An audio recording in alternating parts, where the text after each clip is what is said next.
Hello, everyone. My name is Hanad, and I want to welcome you to Hindsight 2020. Hello, my name is Edgar, and my year is perfect, just like my vision, 2020. Hold on, wait. You wear contacts, right? Stop ruining the joke. We'll be your host for this virtual graphic design show. We would like to start off by saying how much we appreciate that you're taking the time to watch our show. Putting up a senior show is a year tradition that has been shaking up this year a little bit. Yes, that's right.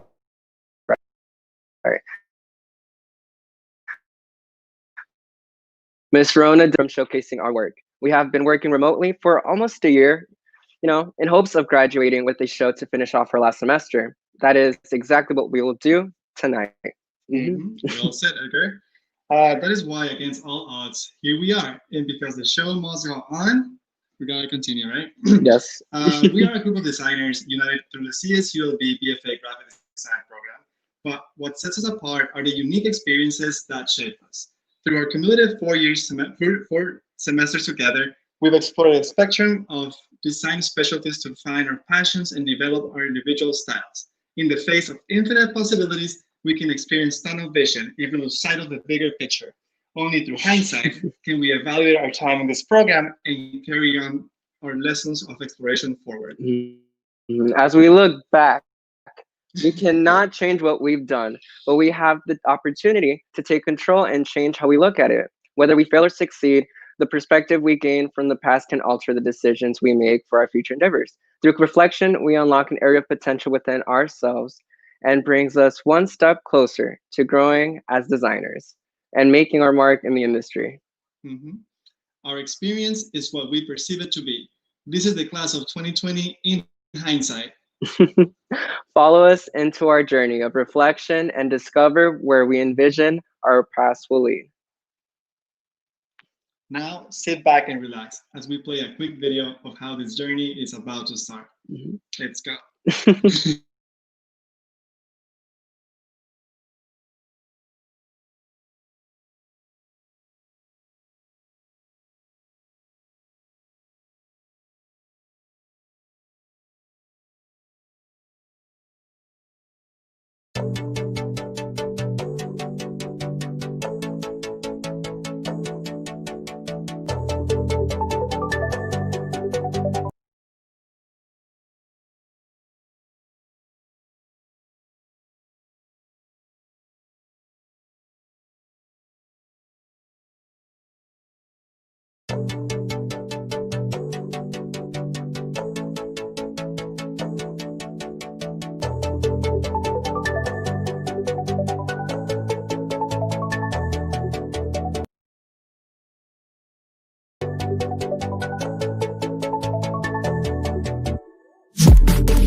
And seeing more related projects like this, look at our website. It's hindsight2020.show. That's hindsight2020.show. And if that sounds like a little too much to type, then click on the link down below on the chat.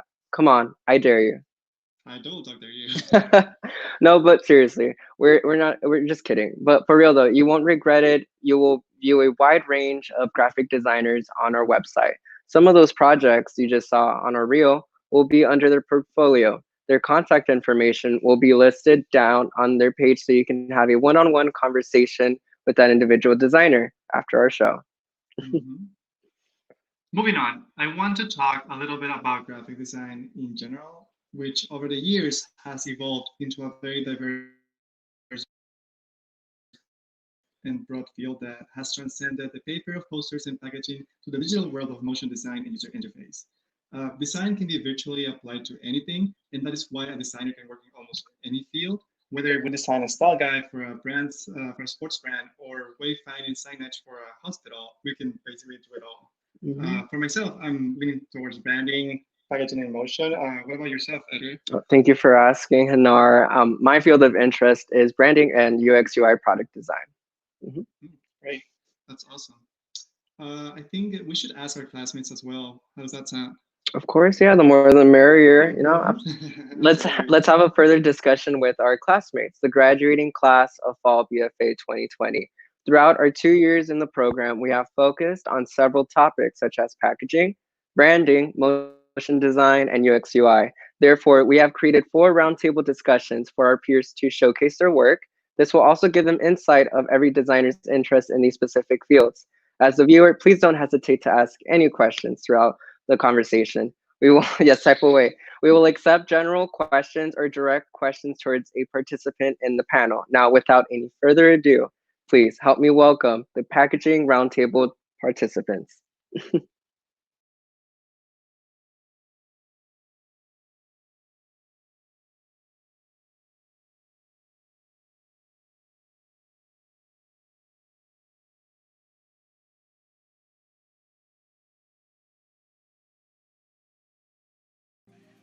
Hi everyone, I'm Amanda Pham, and I'm most interested in packaging, UX UI, motion graphics, and illustration. My design style can be described as structured, organized, and clean, but also has a human feel to it through my cute illustrations, cheesy puns, and clever copywriting. My work is a reflection of me as a person because I love including little Easter eggs that showcase my personality in some shape or form. I constantly feel like there's more to learn, so if you are interested in helping me grow as a designer, feel free to contact me. Thank you. Hi, my name is Jessie Hinstra. I like to call myself a multidisciplinary graphic designer. Because I like multiple aspects of graphic design, I am interested in working in a design firm and being able to work on a variety of different projects. Naturally, I would say that I have a bolder aesthetic to my design, but I am looking forward to continuing to grow and be versatile in my design executions. In my free time, I like to do ceramics, like this.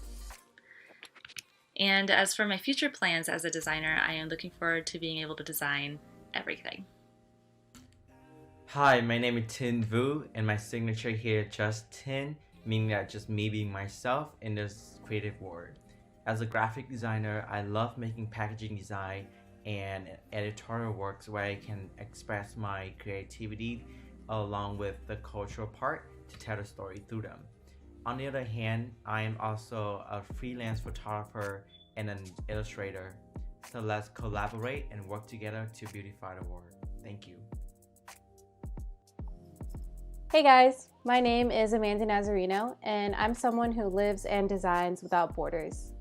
I love the conceptual thinking that goes into the design process, and that's why I most likely want to work in branding or packaging. Some things that inspire my work are good music, fashion, and environmental justice. And while I'm not quite sure where I want to go next in design, some goals of mine are to work in sustainable packaging or music branding like festivals and albums. So let's make something together. Hi there, my name is Maribel Quinn, and I'm a graphic designer who is interested in various styles of design. I would call myself a multidisciplinary designer when I'm working on different projects. I definitely see myself working in the marketing industry because I love to see how impactful design can be. Projects that I love working on are the ones where I can create unique and out of the ordinary concepts where I can wow consumers, whether it's a project that includes UX UI, packaging, or even a campaign. And I'm so happy to be part of a program where I can work with such talented designers, and I'm so excited to be working with many more in the future. Thank you. Hi, my name is Jocelyn Martinez. I like to design and think outside of the box. I am interested in packaging design and UX UI because it keeps evolving and will continue to exist and attract the customers. My style is being very creative and adding personal connections to the projects, like adding Latino culture. I'm not sure where I'll go next in design, but my goal is to continue to be creative and work on eye-catching products. So let's get creative. Hi guys, it's Leilani Sato, and I enjoy thinking creatively, whether it be in design or art. I've always been drawn to interesting and well-designed packaging, which is why I see myself working in packaging design. Along with that, I really enjoy the process and thought that goes into creating something that will end up being seen on store shelves and be purchased by customers. I would say that my design style is clean and fun, but sometimes it depends on what I'm designing. Currently, some goals of mine are to work in packaging design or designing in the beauty industry.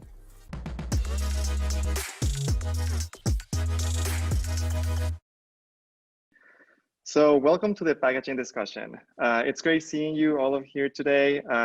For those wondering, packaging is a very important field in graphic design because it helps to keep the world a little bit more organized.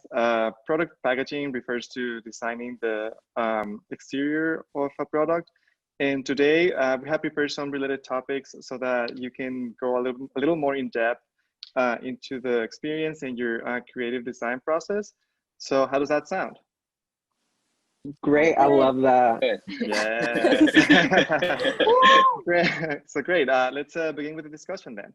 We're going to start by talking about what you think are the most important factors in packaging. Yeah, so some of the most important factors to me include being able to easily identify what a product is.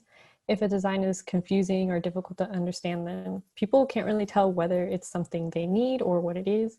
So thinking about your text and hierarchies and even color can really help consumers get what the product is and whether they should buy it. And another important factor to designing packaging is understanding who it's for. Something could have like such amazing packaging, but if it's not designed for that particular audience in mind, then it's not completely doing its job. We dealt with this when we did our HEB grocery project. We had to create a high tier and mid tier. And I did frozen waffles, and for the mid tier, I kept on wanting to make it look more luxurious, but I understood that I was designing for a generic store brand, and my design needed to fit that. Yeah. And also to add on to that, I feel like the most important message to convey on a package is what you are trying to sell as a product through your design. Like focus on the brand name, the product itself, and especially the aesthetic design that will be eye-catching in order to persuade the shopper to add the item into their cart. For my past packaging design, I mainly focus on conveying the cultural message of the product and spreading that informative cultural information to other people. For example, I have my recent board game packaging display here, and the concept is based around the werewolf board game.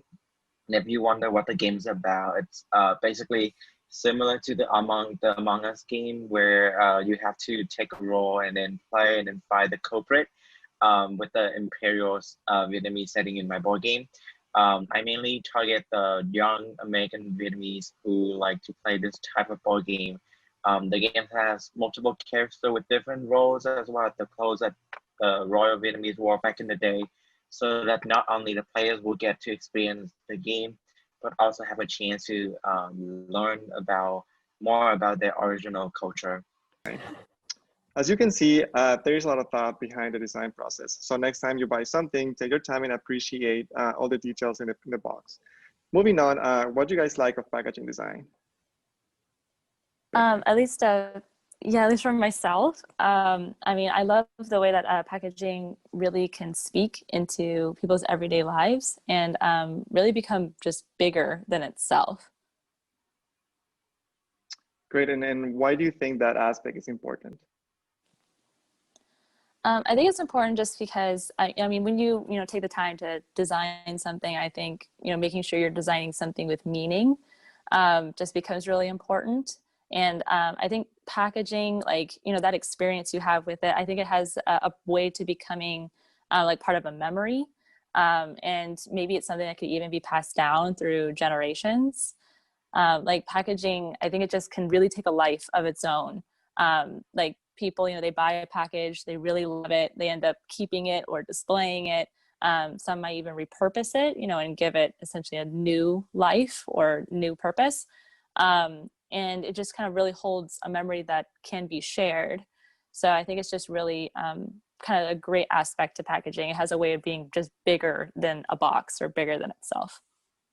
Yeah, totally. I think that my favorite part about packaging is similar in that we have a challenge to communicate an idea or a message. And a lot of the times it is on really small real estate.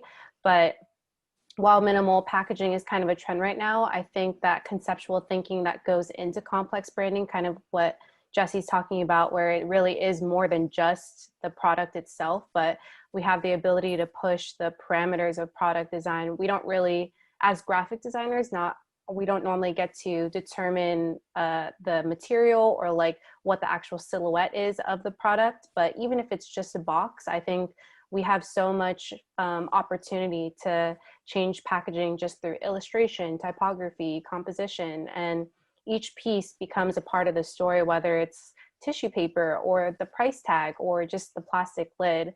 When I was designing my spirit packaging for Chilean Pisco, I think like the small details for me, even if it was just the ripped label, it elevated such a simple, basic silhouette of a bottle, and it helped push that fantasy of an old and aged product.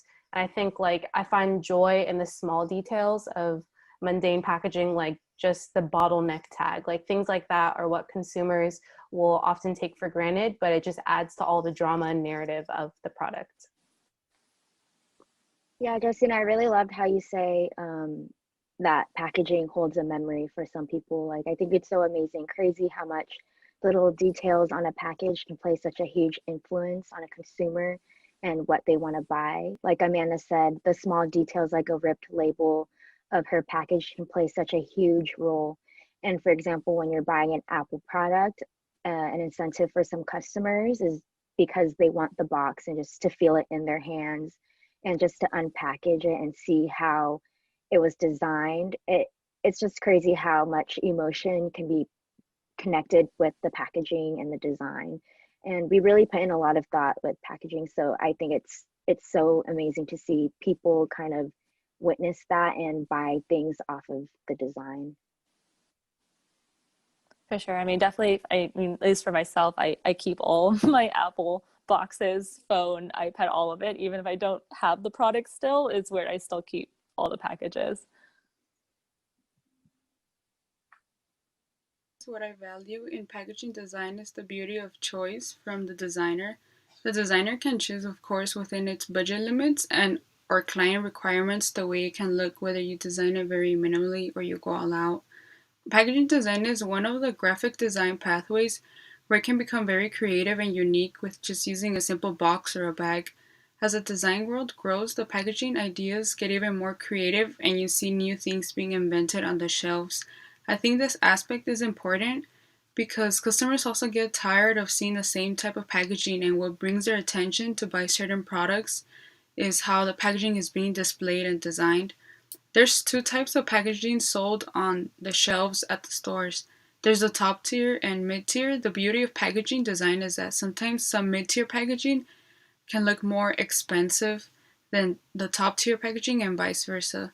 Packaging design is unique in its own way and works wonders to catch customers' eyes.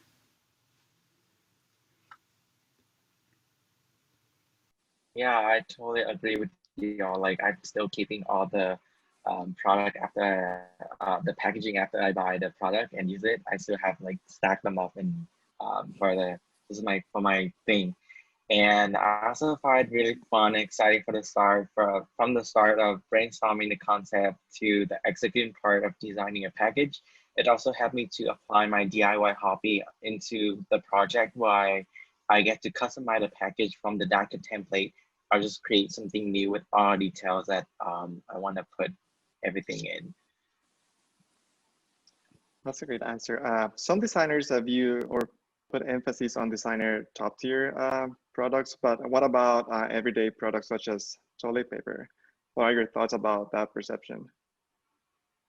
I think like, kind of speaking back to Jocelyn's point about like those design choices, like especially in terms of like mid-tier versus top tier. Like the top tier, you know, it might be really, really fun, especially if you have the budget. You know, you can really push it and really sell this very unique narrative. However, I think definitely something that we have to keep in mind is the fact that most top tier products, not everyone is going to be able to, afford the $1,000 bottle. So in a way, like you're speaking to like a limited audience, which, can be really great. It's very specific, but I think sometimes when you go for the mid-tier, you end up speaking to a wider mass audience, and you're really trying to speak into multiple different people's lives through your package. So the design, sure, it might become more, I guess, generic just because you are trying to reach so many different people. But I think it's kind of special to be able to really reach into multiple people's lives. And like, once again, I think just because, the design might look generic, I think it doesn't mean it has to be boring. I think definitely, like, at least for myself, I'm a designer and a consumer. And it's like, if I'm going to be out, buying paper towels, why not make it fun? Why not kind of sell some kind of idea that you can kind of relate to or have fun with? So, like, for example, for the HEB product or design, I did a paper towel design. And for that high tier, I just really wanted to sell this idea that it can conquer, any mess. It could be jungle sized, and like to have something, huge after like a major party, or even something small, like, I don't know, so like maybe dropping some ice cream, like on the ground. So it's just really trying to play into a wide narrative that everyone can relate to and still have fun.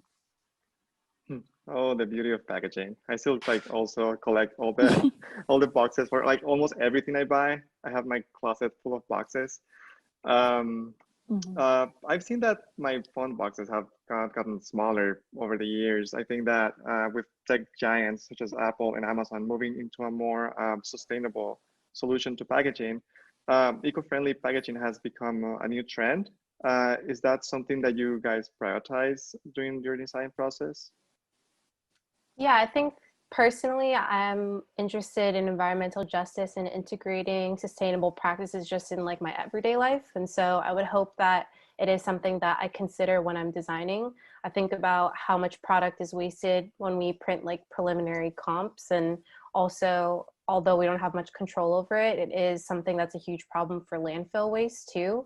And as graphic designers, like I said before, maybe we don't have as much input in product design, but I still think that we can have a voice and, make sure our design and marketing still reflects those ideals. There's a lot of issues with greenwashing and false marketing that misinforms consumers. And that's a huge part of design, is like, we can make sure it's communicating ethical ideals while also being easy to consume. And many might not feel comfortable speaking up for that topic, but I think if that brand or company is welcoming, I would definitely stand up and advocate for more sustainable ideas.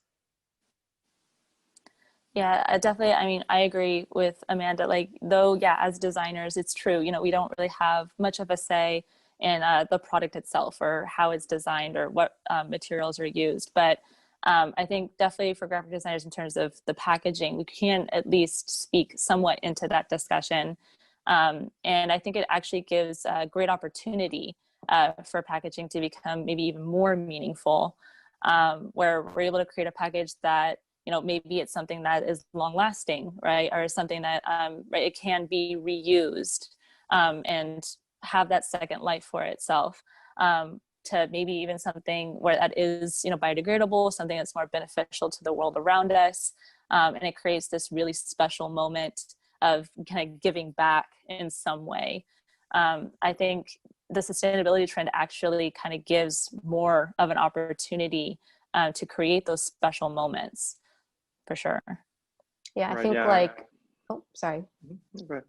I think like when a lot of brands are now starting to incorporate that as part of their branding, where their package or whatever they choose as their delivery, they advertise that as a sustainable method. Like they say you can reuse it for XYZ. And I think that's a great way to start incorporating sustainable ideals, is like, it's not just the product or the way that they package it, but it's like their whole brand that they're like, we're encouraging you guys to also reuse what we give you. Absolutely, yeah. Yeah, hopefully this is a trend that we see growing in the following years because we want to keep Mother Earth happy. And talking a lot about like work makes me think of sometimes when I'm working on a project and I get to that point when I'm like, okay, I can't go any further, and I think of like taking breaks. So I work for 5 minutes and then I take a break for like 20 minutes. And I think of this creative plateau that we get sometimes. What are some of the things that you guys do to get out of it? Yeah, so for me personally, I encounter creative plateaus when I'm feeling overwhelmed. So I often get like these new project jitters where I feel this need to start designing right away, but I have to remind myself to take a step back and kind of sort out my thoughts before doing anything else. So there's like 5 things that I try to do to avoid getting a creative block during the design process. So first, the first thing would be like understanding the project. So making sure I understand what the brief is asking of me and setting these goals that I want to reach. And then the second one being translating what I see in my head onto paper. So for me personally, I like to jot down ideas, making lists and sketching out my ideas, and then doing research. So whether that's like online or going to a physical store, it normally helps inspire like new ideas, or it also supplements the ideas that I've already come up with. And then I like being in like a quiet environment with no distractions. And sometimes I even like going outside to think about what I've come up with so far. So something I kind of struggle with is getting lost in my own thoughts and trying to think. I'm trying to think less and do more so I can get that progress that I need. So I believe that like these 5 steps have helped me create like a good foundation for my projects, and it also gives me the confidence to pursue like the direction that I've decided to go with. Yeah, as designers with deadlines all the time, I feel like everyone goes through a panic and hits a creative plateau. Personally, I feel like creativity shouldn't be rushed. Maybe for others, they work and think harder when under pressure. But for me, I definitely think that having a break and stepping away from your computer and just looking at your surroundings can bring a lot of sudden and innovative ideas. Like, it's always the most random moments when something clicks in your head. Yeah, Yeah. exactly. Like, just one more thing. I just want to say, like, everyone has their own way to design. Like, they have their own way to their own design process. So I think it's important for all designers to kind of know like what works best for them. Great And answers. sticking to it for sure. Oh, definitely. I agree with all your answers. So yeah, that was an amazing discussion, guys. Before we move on onto the next one, do you guys have any last thoughts? No, it's great having us. Thank you. Okay then. It was great having you today, guys. We will now go to our audience to see if there's any questions into the Q&A section. So again, thank you so much for being here today.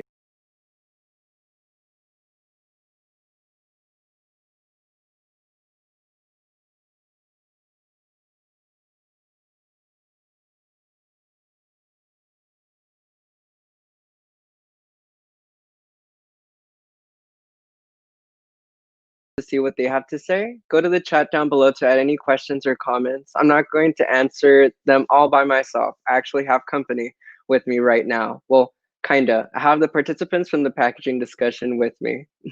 Hello, where are you guys at? You guys could turn on your cameras.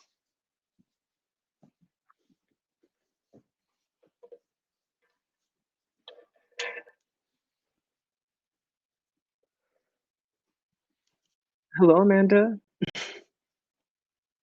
are you doing today? I'm good. How are you? Doing great. Thank you for asking. Oh, hey, Jocelyn. Both Amandas. There we go. They're coming in pairs. Hey, Amanda. Jesse. Perfect. All right. We're missing a few. We'll just let them come in at their own pace. But let's get these questions started. They're going off on the chat, these comments. I'm loving all the positivity. I love that. All right. I have a great question from Jonah Coloma. What about accessibility practice? Any thoughts? accessibility for people with special needs, a customer with visual impairment, for example. What are your thoughts about that? I think that's super important to learn. Oh, go ahead, Jocelyn. Go ahead. No, you could go. Okay.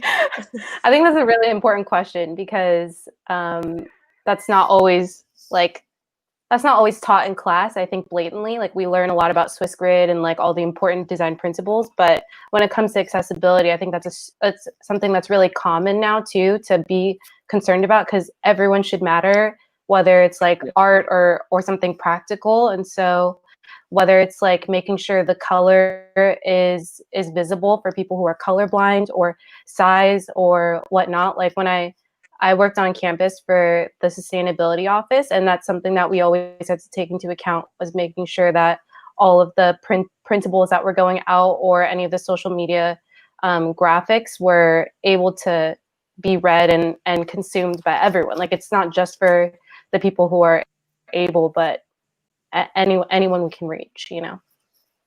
I feel that, yeah. Jocelyn, you wanted to say something about that as well? I was gonna say, I agree with Amanda.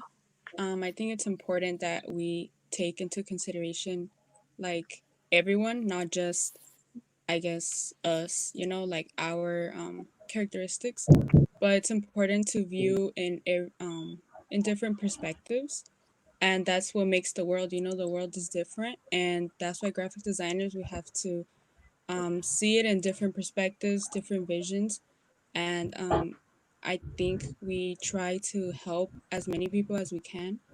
And I just hope that we as new designers, we get to accomplish that for the, you know, everyone else in the world. Absolutely. And I'm sure you all will do that. You guys are full of great ideas, and you are capable of doing so much to help a lot of people. Look at these comments. They're so great. Oh, Amanda, yes. Well done. These are all great. It's great to have these intentions going into our graphic design career. Hold on to these with wise each of you have. Thank you, Sky Blue Jimmy.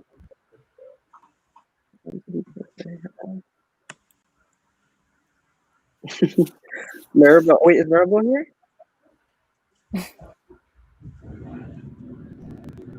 Somebody wants to hire her for design. All right, let's go to more questions. Oh, I have a perfect question from Eric Pack. What current design trends have you noticed in 2020, and what do you feel about them?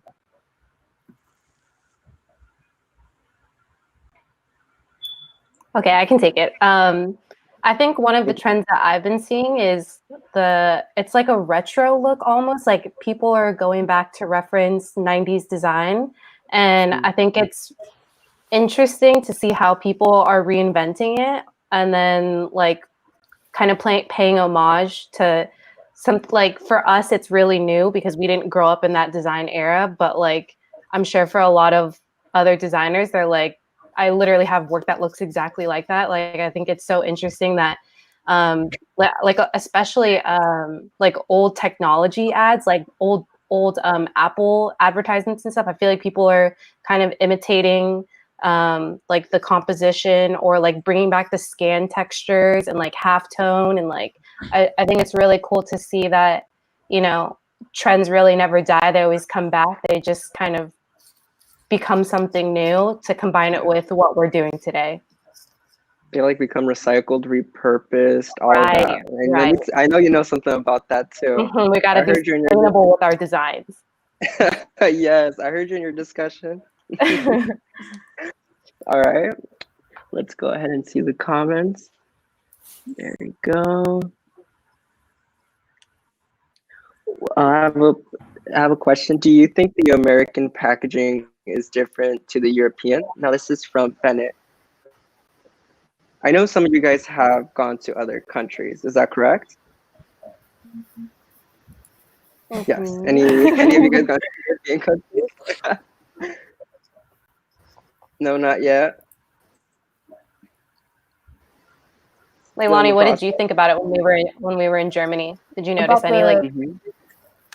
I felt like there was maybe more. I think I saw less illustrative packaging. Mhm. Well, something I think that's like also a trend right now that I see is very like bold, colorful, like lots of fun, like illustrations and just like having a lot of fun. But I feel like when I would go to the grocery stores in Germany, I didn't really see that much. But I feel you. All right. I have another question from Miles Hawkins. How do you balance trying to create something that is an instant classic while also trying to keep a new, fresh feel? Have you guys ever come into a project idea where you had to do something similar in that aspect? I don't have like a specific project in mind, but I do feel like as designers, one direction that we can go in for designing is like innovating within tradition. So I think a lot of times people can be drawn to packaging because it does remind them of something like from their childhood. So it has as in essence of something that they've seen before, but at the same time they add like a new traditional or a new like modern twist to it. So I think that's like a good way to gain attention from maybe more a younger audience while also gaining attention from an older audience as well. I feel that. People could like look back at that design and remember that. I feel that. There's a specific word for that. I'm trying to recollect my thoughts. Not throwback. It's a more appropriate word. Nostalgia. There we go. Nostalgia. It was at the tip of my tongue. I have a question from Katie Sereno. How do you push through creative block and comparison?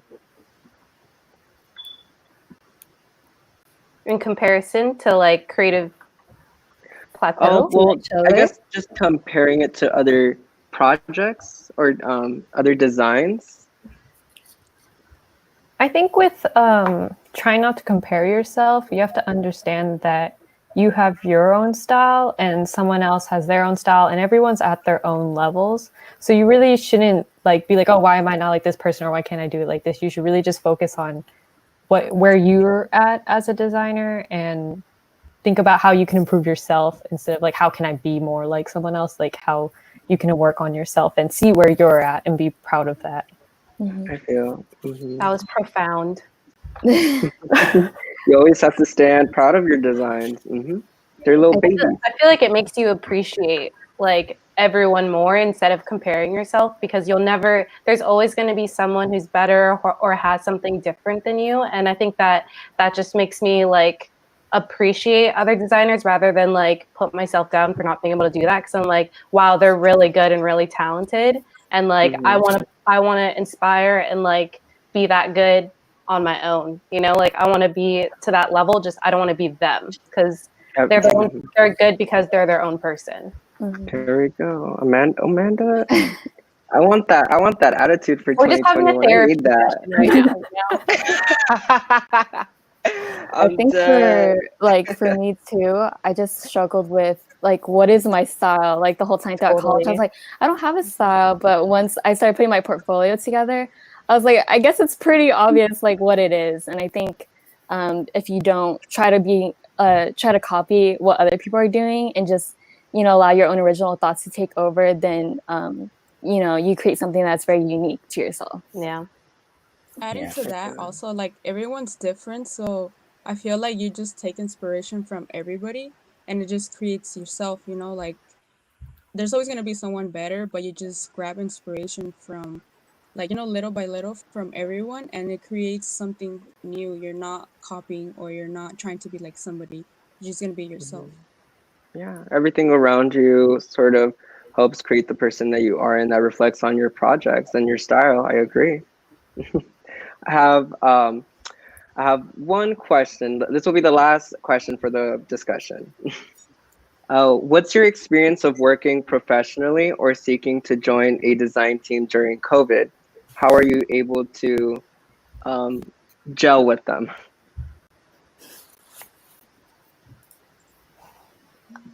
can you repeat the question one more time? Yeah. What's your experience of working professionally or seeking to join a design team during COVID? How are you able to gel with them? I guess, like, how do you connect with them? How do you connect with your design team, especially during COVID? I mean, I feel like we all were trying to connect during COVID. Oh, hey, Jesse. I know, We were all last second. fashionably late. Yes. I was gonna say that how was it seeking to join a design team during COVID? I know you were in a. I want to give this to Jesse or anybody who's open to answer actually, but I remember you said you were in an internship. How was that during COVID?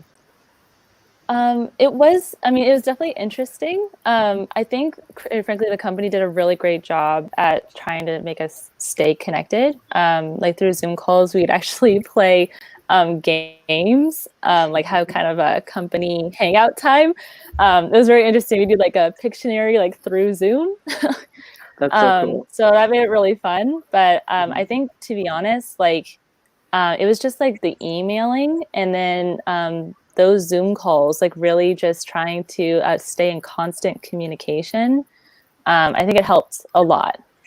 Just kind of like letting them know, like even if it's like a status update, just like this is where I am, and just having some kind of a camaraderie. It really helped. I agree. Do we have one more? Do we have time for one more question? Yeah. All right. So I have another question, and it's from Eric Pack. He says, "Hi, another question.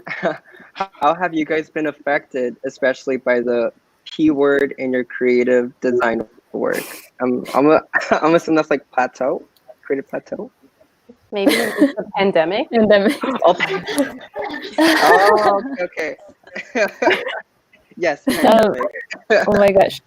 It's so funny, this question. So I've been mentioning a lot actually to, I'm a Pilates instructor. So literally like the members at my club, I share with them that it's like, yeah, this whole pandemic thing, it's really, I meet like a lot of teachers that are members. So I get like the teacher's side as well as our side, just being in it.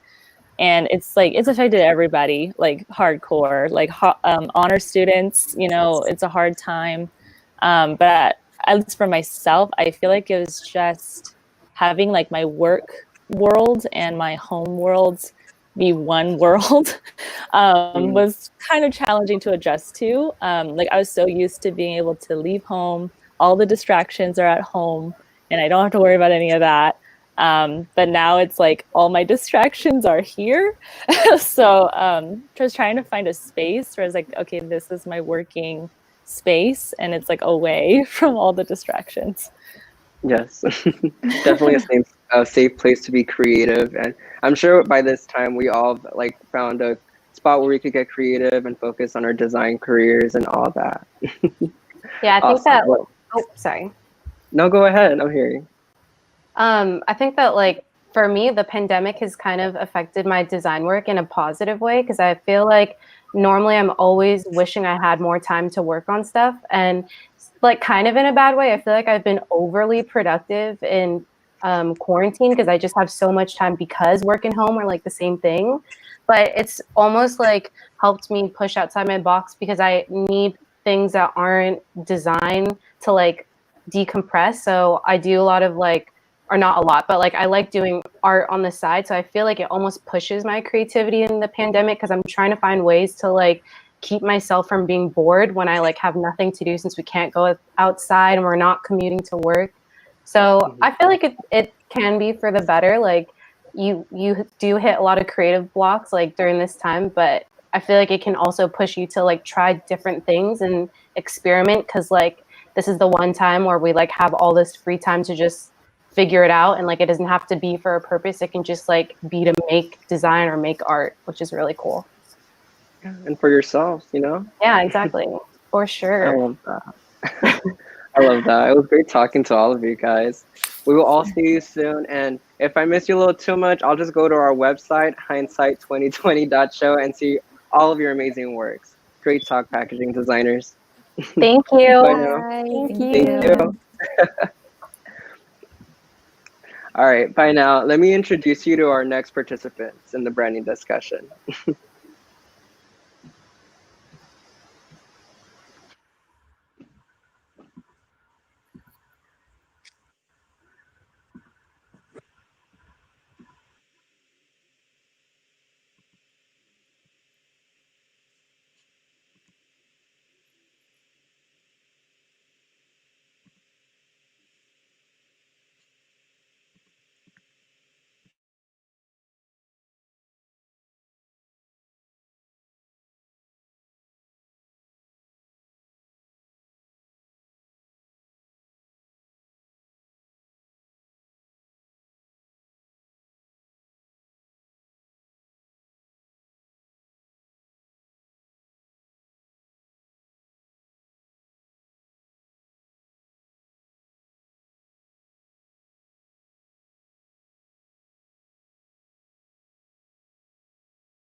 Hey everyone, I'm Jesse Frampton, and I'm not the typical graphic designer. I'm a woodworker, a mechanic, even a painter. A true jack of all trades, and that comes from all my different life experiences. As a graphic designer though, I utilize these experiences to embrace all aspects of design. I like taking my designs off the computer screen and into the real world where they truly live and exist. I'm really into the branding process and figuring out how applications will fit a brand and overcome the challenges of executing them. I don't know what's in store for my future, but I do know that I'll include designing and creating unique things. Thanks. Hello everyone, my name is Kanale and I love to see people happy. That is why I always try to put a smile on your face when you see my work. My interest in design gravitates towards branding, packaging, and motion design. And when I'm not designing, you can find me playing Super Smash Bros. Or watching anime. I also enjoy traveling and working out. And my dream would be to one day have my own creative agency. So let's work together. Hi, I'm Angelica Pauline Arias, also known as Angeli Donut. As a graphic designer, my emphasis is on branding and typography, but I also do a little bit of illustration. I love telling stories through design and creating personalities that are both fun and memorable. Creativity is always a part of my life, and when it's not on my laptop, you will find me bullet journaling. So, do you want to create some memorable stories? Let's design together. Hi, I'm Lauren, and I enjoy making conceptual and narrative-driven projects. I'm interested in branding because I love to research and find creative ways to visually express. I really enjoy trying to encapsulate emotion and storytelling into something tangible, so that means I'm really good at making mood boards and playlists. I'm grateful for where my journey has taken me, and I am excited to see where it will lead me next. Hi, I'm Sam. I'm a designer and illustrator here in Long Beach. So my work tends to be very bright and bold and pretty colorful, but I also love to balance it out with lots of dark color and dark humor. But I think what bridges my work together is this attraction to playfulness and just adding that touch of fun into my designs. Hi, I'm Elysium. I'm a graphic designer and illustrator. I like using fun, bright colors and adding a playful and interactive element to my designs. I don't know exactly what I want to do yet, but I know that I would love to explore packaging and branding design for the film or music industry or even for cultural events. It's important to me to include the narrative of the Asian American community and the LGBT community in my work as well. Thank you, everyone. I look forward to working with you in the future. Hey, I'm Ashley Sharp, and I'm a graphic designer based in Orange County. I'm a natural problem solver and storyteller, so while my education experience has been multidisciplinary, I'd love to work in branding or UX design. I like to think of my design style as adaptable given my wide range of inspirations, which include fashion, fine art, nature, movies, and tech. I'm not sure where my career will take me next, but I'm excited to see what the design industry has to offer. Hello everyone, my name is Jessica Tan and I enjoy working and designing on a variety of projects like packaging, advertising, and UX UI. In the future, I would like to work for a packaging design agency or a design agency in general. My style is utilizing bold colors and colorful taglines/words to capture people's attention. I'm excited to learn even more, and I hope we can share a passion for designing and collaborate soon. Thank you.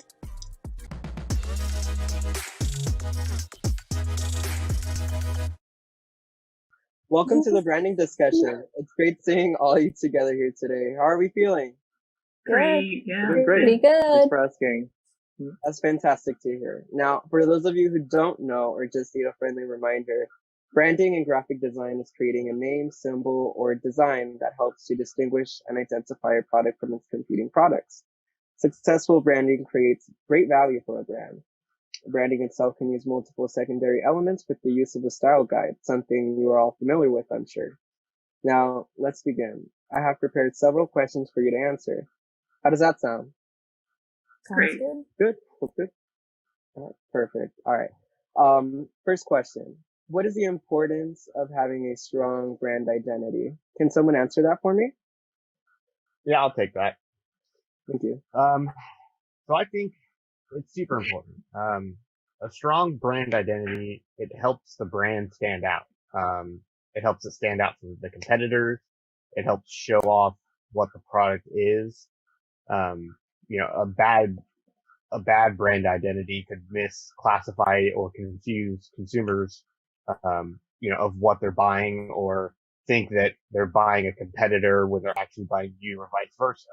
So, it's always something that you want. You always want that brand identity to be very strong, unique, and bold, so that it helps the product stand out where it needs to. An example that I keep thinking of is Coca-Cola, and that everybody knows Coca-Cola Red. It's a piece of the brand that alone can represent the brand as a whole, and you can see a Coca-Cola Red item and know that it's Coca-Cola without actually knowing it's Coca-Cola. Yeah, another important aspect of having a strong brand identity is that it brings consistency across all marketing materials, so that everything is the same, like from the logo, the typography, the color palette, and the secondary elements. And a very useful tool for this is a brand style guide that specifies where you can use the logo, what kind of backgrounds you can use it, you can use behind the logo. Also, what are the specific colors of the color palette, and the other specifics of the typography and secondary elements, and how to use it overall. And this keeps it consistent in every application that you use. Okay, that's good. Go ahead. I took it in an example of it that I've used. I've kind of gone through brand building myself with my own personal company. I make these Bluetooth speakers that the whole thing started as a branding project in school that then evolved into a real company. And so I had to go from the logo to the color palette, and then starting to keep all the collateral, fitting the brand elements and the style that I was going for. And then to kind of keep it on point of, who I'm marketing towards, and, the price point that they think would fit. So, it was kind of a challenging but necessary part of building a brand. Especially because outside of, school project, I didn't really have that much, experience in like real world doing it. So all the design decisions that I made had real world impacts,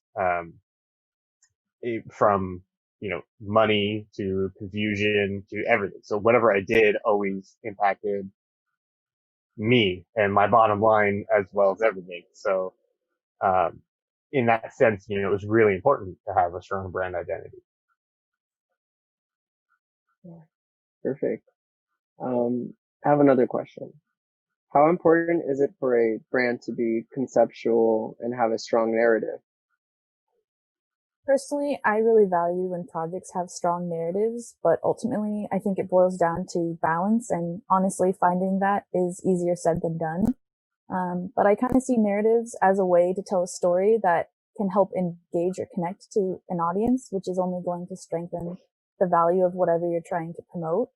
I think the most important part of every project should have intention, and whether that intention is to push an aesthetic or a lifestyle, do it with purpose. And so I think another thing too is know your demographic and then know what they care about. I just want to add that I believe having a strong narrative is essential to creating a good brand. I personally put a lot of effort into the conceptualizing phase of all my projects because I feel that it makes them more meaningful. The storytelling aspect is what gives a brand the ability to evoke emotion in its customers, and it gives it a more human feel. It's also what makes the difference between a project that's just made to look pretty and one that's made with a purpose. Okay. Well, that's great. I could definitely relate to that. I have another question. During the brainstorming process, do you prefer to work collaboratively or on your own? Can someone answer that for me? I think I'll take that question. When it comes to branding, I like to work collaboratively overall because I feel that sometimes you can achieve more when you work in a group than when you work on your own. And especially when you work with a great team. You know what they say, two heads are better than one. And for instance, this semester we worked on a branding project and we had to come up with a company that had a humanitarian approach. And during our first brainstorming session, we all came up with very interesting ideas and directions. And I think that having the opportunity to see all those options from the get-go helps you like choose and keeps you like to see and go beyond your mindset. And so we came up with hybrid learning program for social skills. And I guess this project might sound familiar for some of you, right, Lauren? Of course, how could I forget? And another cool aspect of working collaboratively is that you can delegate responsibility. And for instance, Amanda and Leilani, which are part of the group too, worked on the marketing side of the project, and they came up with a social media and campaign strategy, while Lauren worked on the brick and mortar. And Edgar and I said Edgar, worked on the website and the app, and we were able to accomplish more by working cooperatively. It was so much fun, and I feel like we were all in different groups, and I feel like we all learned from each other and grew as designers in the whole process. Yeah, it's a great project. Mm-hmm. I have another question.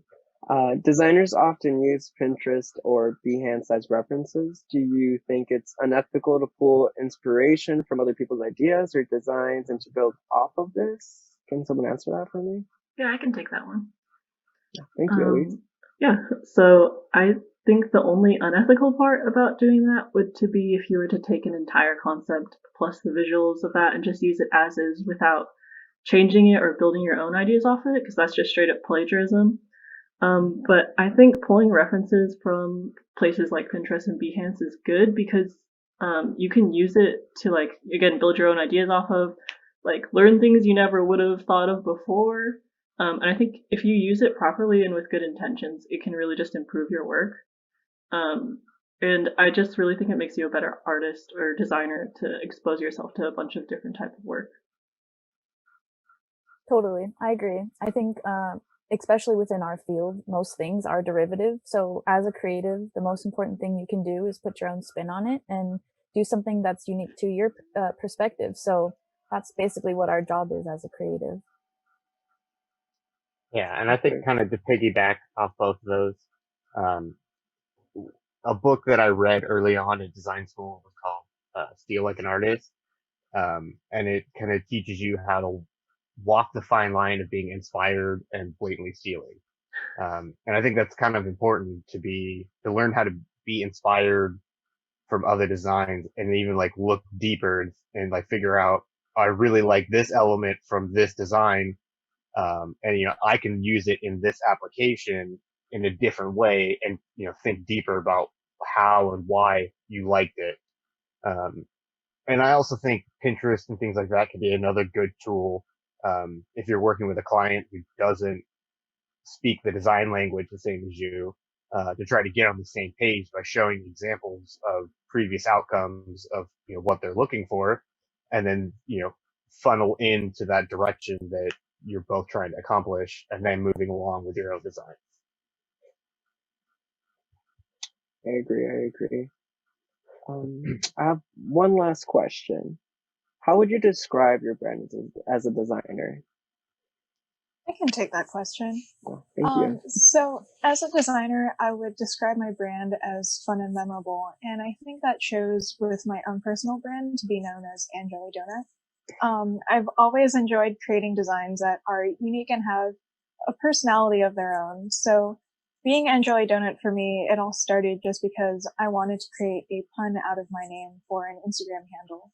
But over the years, it's kind of grown to become my own branding because the name was so memorable and unique. So that significantly reflects my style that brings like a sense of joy and portrays my own personality as a designer. Yeah, I love your branding, Angelica. I think it matches you perfectly. And I think it's important to have your work relate to you in some way.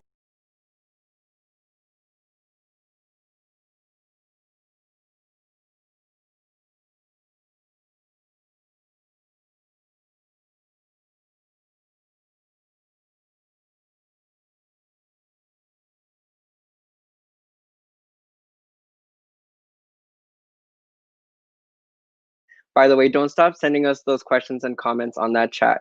Each comment and question helps you interact with us. I also brought some friends with me tonight. Can I get a table for 8? It's the branding discussion participants. Where are they at? I'm one of them. Oh, there we go. I have one right now.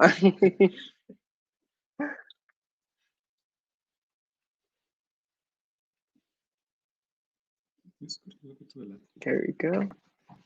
I see Angelica. Perfect. How are you?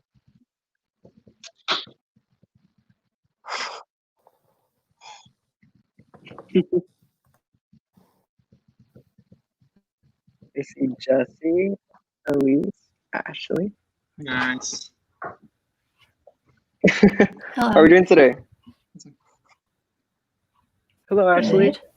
Good.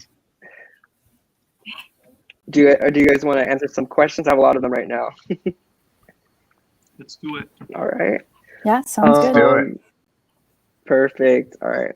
This goes out for branding from Forrest Huta. In your view, how do you think the influence of graphic design has a positive or negative impact on society? The influence on graphic design has a positive or negative impact on society? That's a good question. Really great question. I can't think of any way it's like somehow detrimental to society.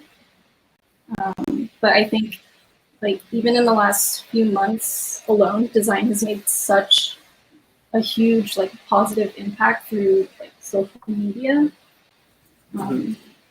Like design is meant to communicate information easily, and I think because of that, people like learn how to register to vote or like where to donate, or like just how to help a cause. So I think the positive impact is that design is meant to be accessible for everyone, and it's meant to be shared. So I think in that way, it's definitely a positive tool. Yeah, totally. I agree with. Go ahead, Lauren. No, it's okay. Go ahead. No, I was going to say that I totally agree with Sam, and just as I said on the packaging discussion, that graphic design overall helps the world to get the world a little bit more organized and it just gives you direction in so many ways. So I think there's no way that it can be negative. It's just different. The start to the end. There's more pros and cons. Go ahead, Lauren. I was just going to say that it's kind of like our job and it's our way of communicating. We're kind of like that buffer for like cultural events or information that like with all the political stuff going on, it's just like a way for us to be that bridge. And so like what Sam and Hanar are saying is it's really a powerful tool for us to be able to leverage that and then make it interesting to look at, but also have a message behind it. So definitely it's a positive thing. That's true. We're definitely like the messengers. Yeah, Visually, exactly. all the typography, all that. Let's see here. I have some questions on Big Marker. And let's see, let me open that up. Guest 235 asked, who have been your biggest inspirations for your work? Somebody want to answer that? I want to say that to me, for instance, like the biggest designers such as Zach Meister or Hollister are having like big influence my work. And most recently, maybe I would say Jessica Wash. I really admire her and her work, and I think that it's this aspect of being bold and very, very colorful that really draws my attention. I think that I identify myself with that style. Okay. I like that.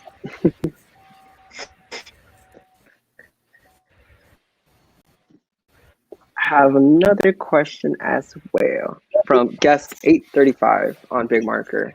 How do you balance trying to create something that is instant classic while also trying to keep a new fresh feel?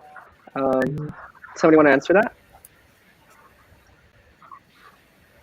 I'll jump in on that. Okay. The floor is yours. I think on that,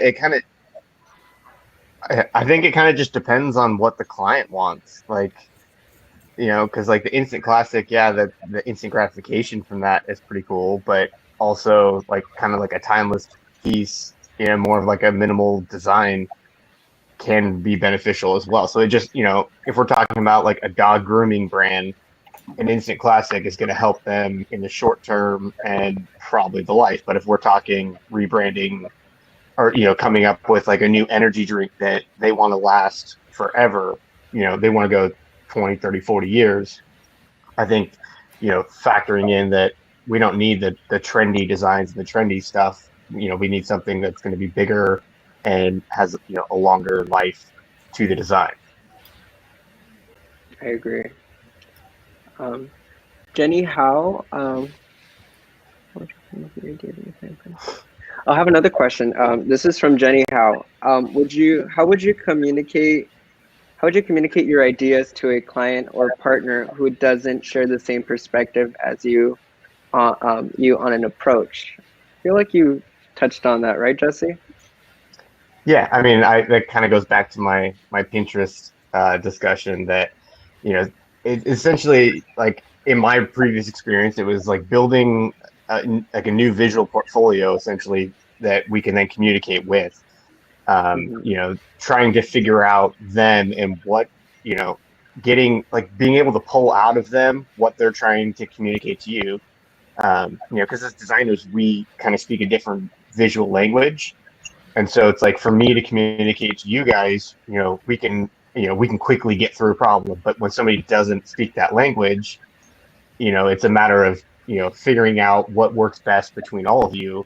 So that's why, you know, I was saying the Pinterest, like being able to put together a mood board of like, you know, oh, these are the things that you like of this, you know, thing, and this is why you like it. Now we can move further with those designs. Yeah, I feel like it's a partnership, like a pull and take, making sure everybody's on the right path of the design overall. I agree. I have another question. This one's from Chad Weiss. In your introductions, each of you spoke about your personal style. How does your style adapt to the brand you're designing for? when you are designing for a client? What leads?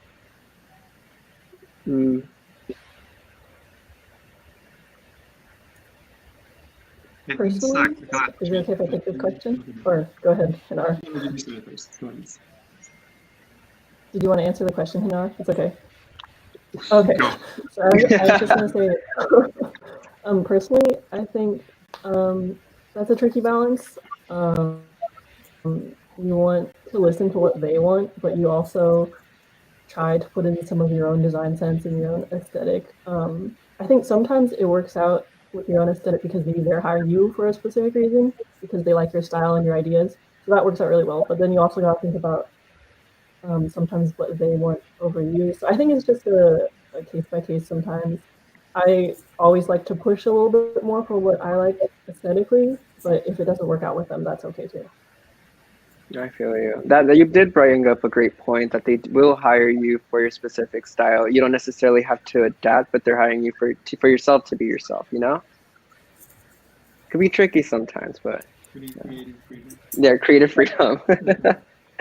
I have a question from San Diego City College Graphic Design.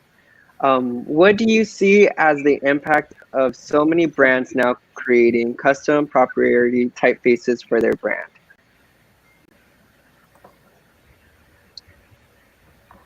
I'll jump in. Question. Oh, yeah, go right ahead. So it was, say it again, what's the problem with so many? What do you see as the impact of so many brands now creating custom proprietary typefaces for their brand? Like custom typefaces for each brand. Proprietary. The impact of that. That's the word. So I see positives and negatives. So the positives would be that now we have a bunch of new typefaces, you know, but the downside is it's expensive. It's a lot of work. And, you know, it's like essentially they're making the typeface, from what I'm kind of gathering from, is they're making the typeface just for the logo. So they're not going in and doing all the kerning of every letter and making it so that it's a workable type everywhere. They're making it so that it fits, you know, the word or, you know, the small use that they did.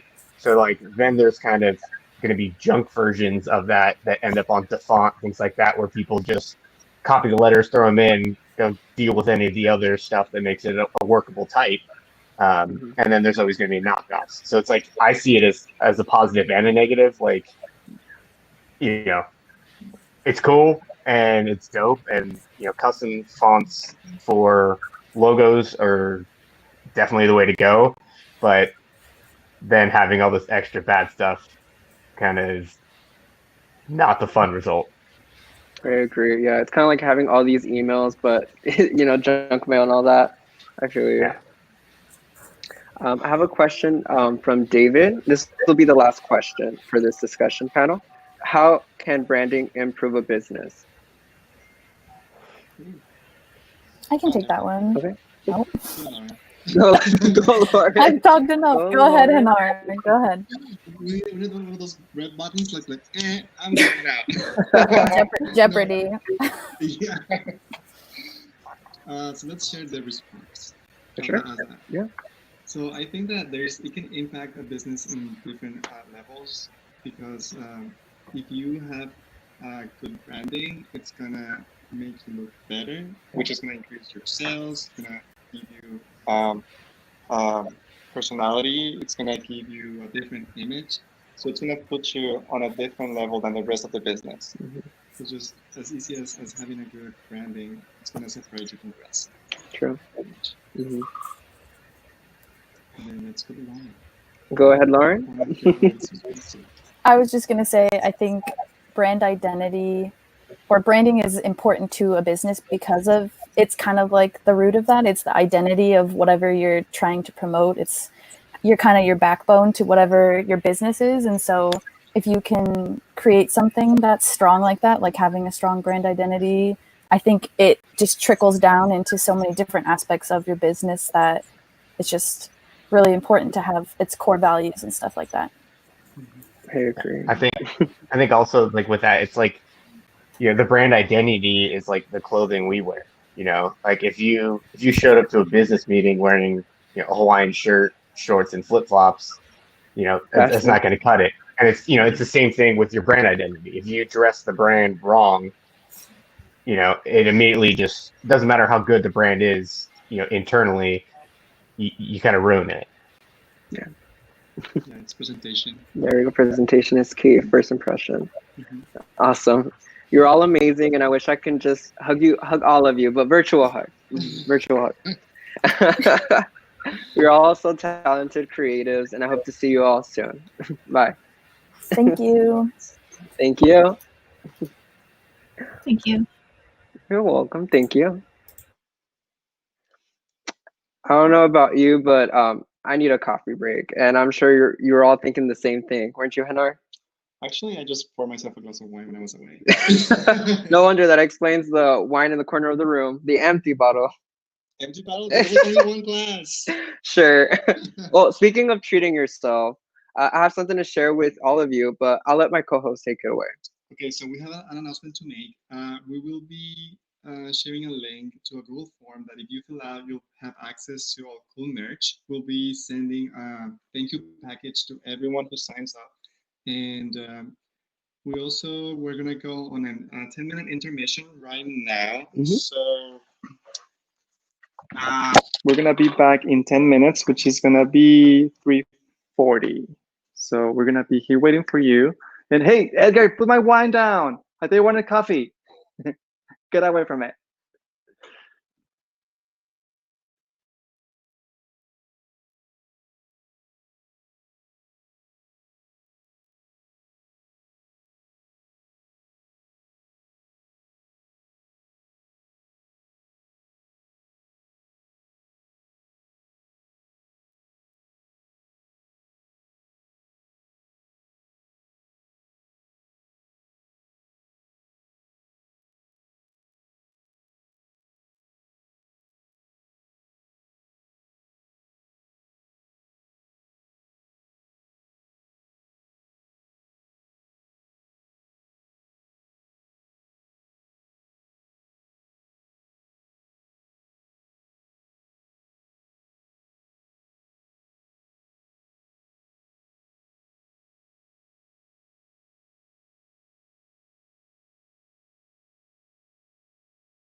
Oh.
I know, I know.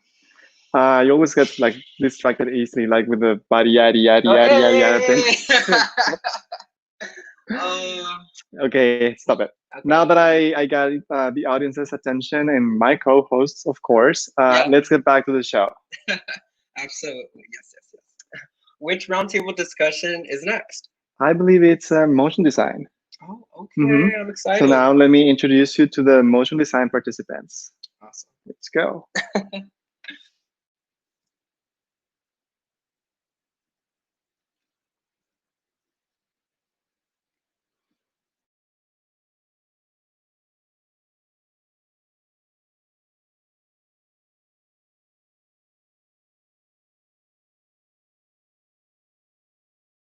Hi, my name is Jason Fang, and I'm a motion designer who loves design and animation while having a strong interest in innovative technology.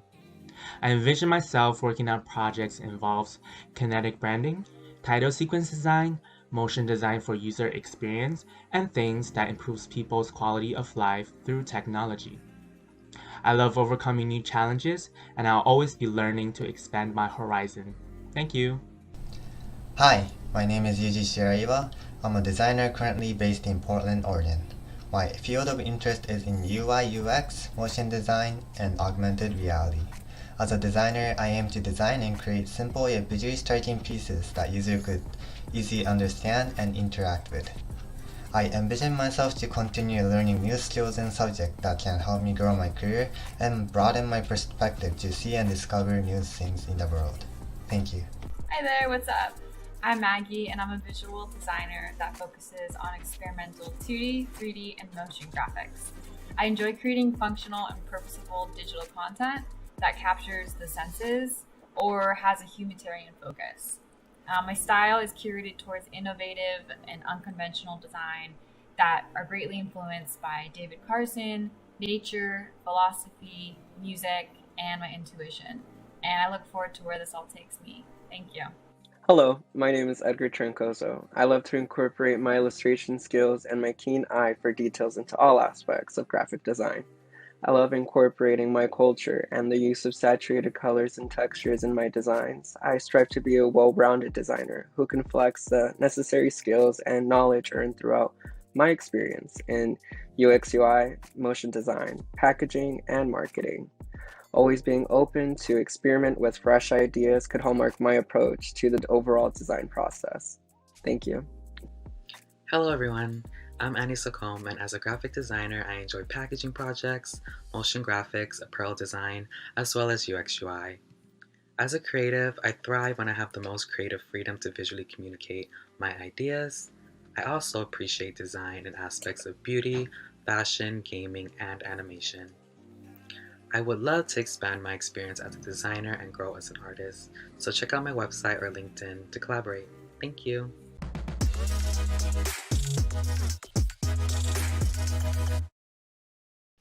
Welcome back, everyone. Say hi to the motion design team.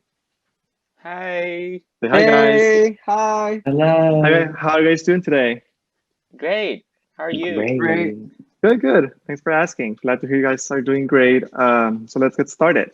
So motion design is a fairly new field in the industry, and it's gaining a lot of popularity because of the great increase in the digital media. So why do you guys like motion design? Yeah, I could take that. When I first got into motion, it was from a motion design course at our school. Before that, I really wanted to be a web designer because I'm more interested in digital designs, but I've never heard of motion design. But when I first got into it, I kind of have a love and hate relationship with it because it was very challenging to do motion design projects. You have to learn all the After Effects, technical difficulties, and all these technical skills from keyframing to animation curves and all that. And also there's also conceptual thinking behind it with storyboarding. You have to kind of connect all the board together to make a really nice storytelling piece. It was very challenging. So I absolutely hated it when I first started motion design, but after I got out of the course, I have the experience to do more motion projects, and I started developing some more love about it because I feel more confident about my skills, and the project just turns out better after you have a little bit more experience. So so definitely what I like about motion design is that you could figure out a lot of technical difficulties on each project because you have different ones for each project that you just kind of like a little puzzle you have to figure out every time. And then when you finally figure it out, it's the most fulfilling experience. Yeah. Yeah, And then, I personally, I'm sorry, go ahead. wait, what were you gonna say? Say it.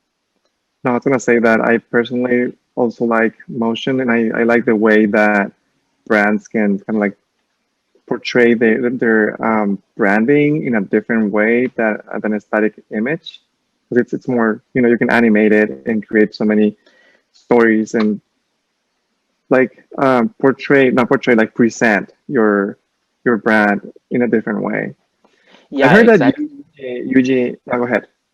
Yeah, exactly. I was gonna add to what you just said. It's like motion design definitely provided more opportunities for designers to show and tell in a more diverse ways. Yeah, I've heard that Yuji and you have collaborated on a couple of projects. Can you tell me a little bit more of that? Yeah, I really enjoyed collaborating on a motion design piece with Yuji.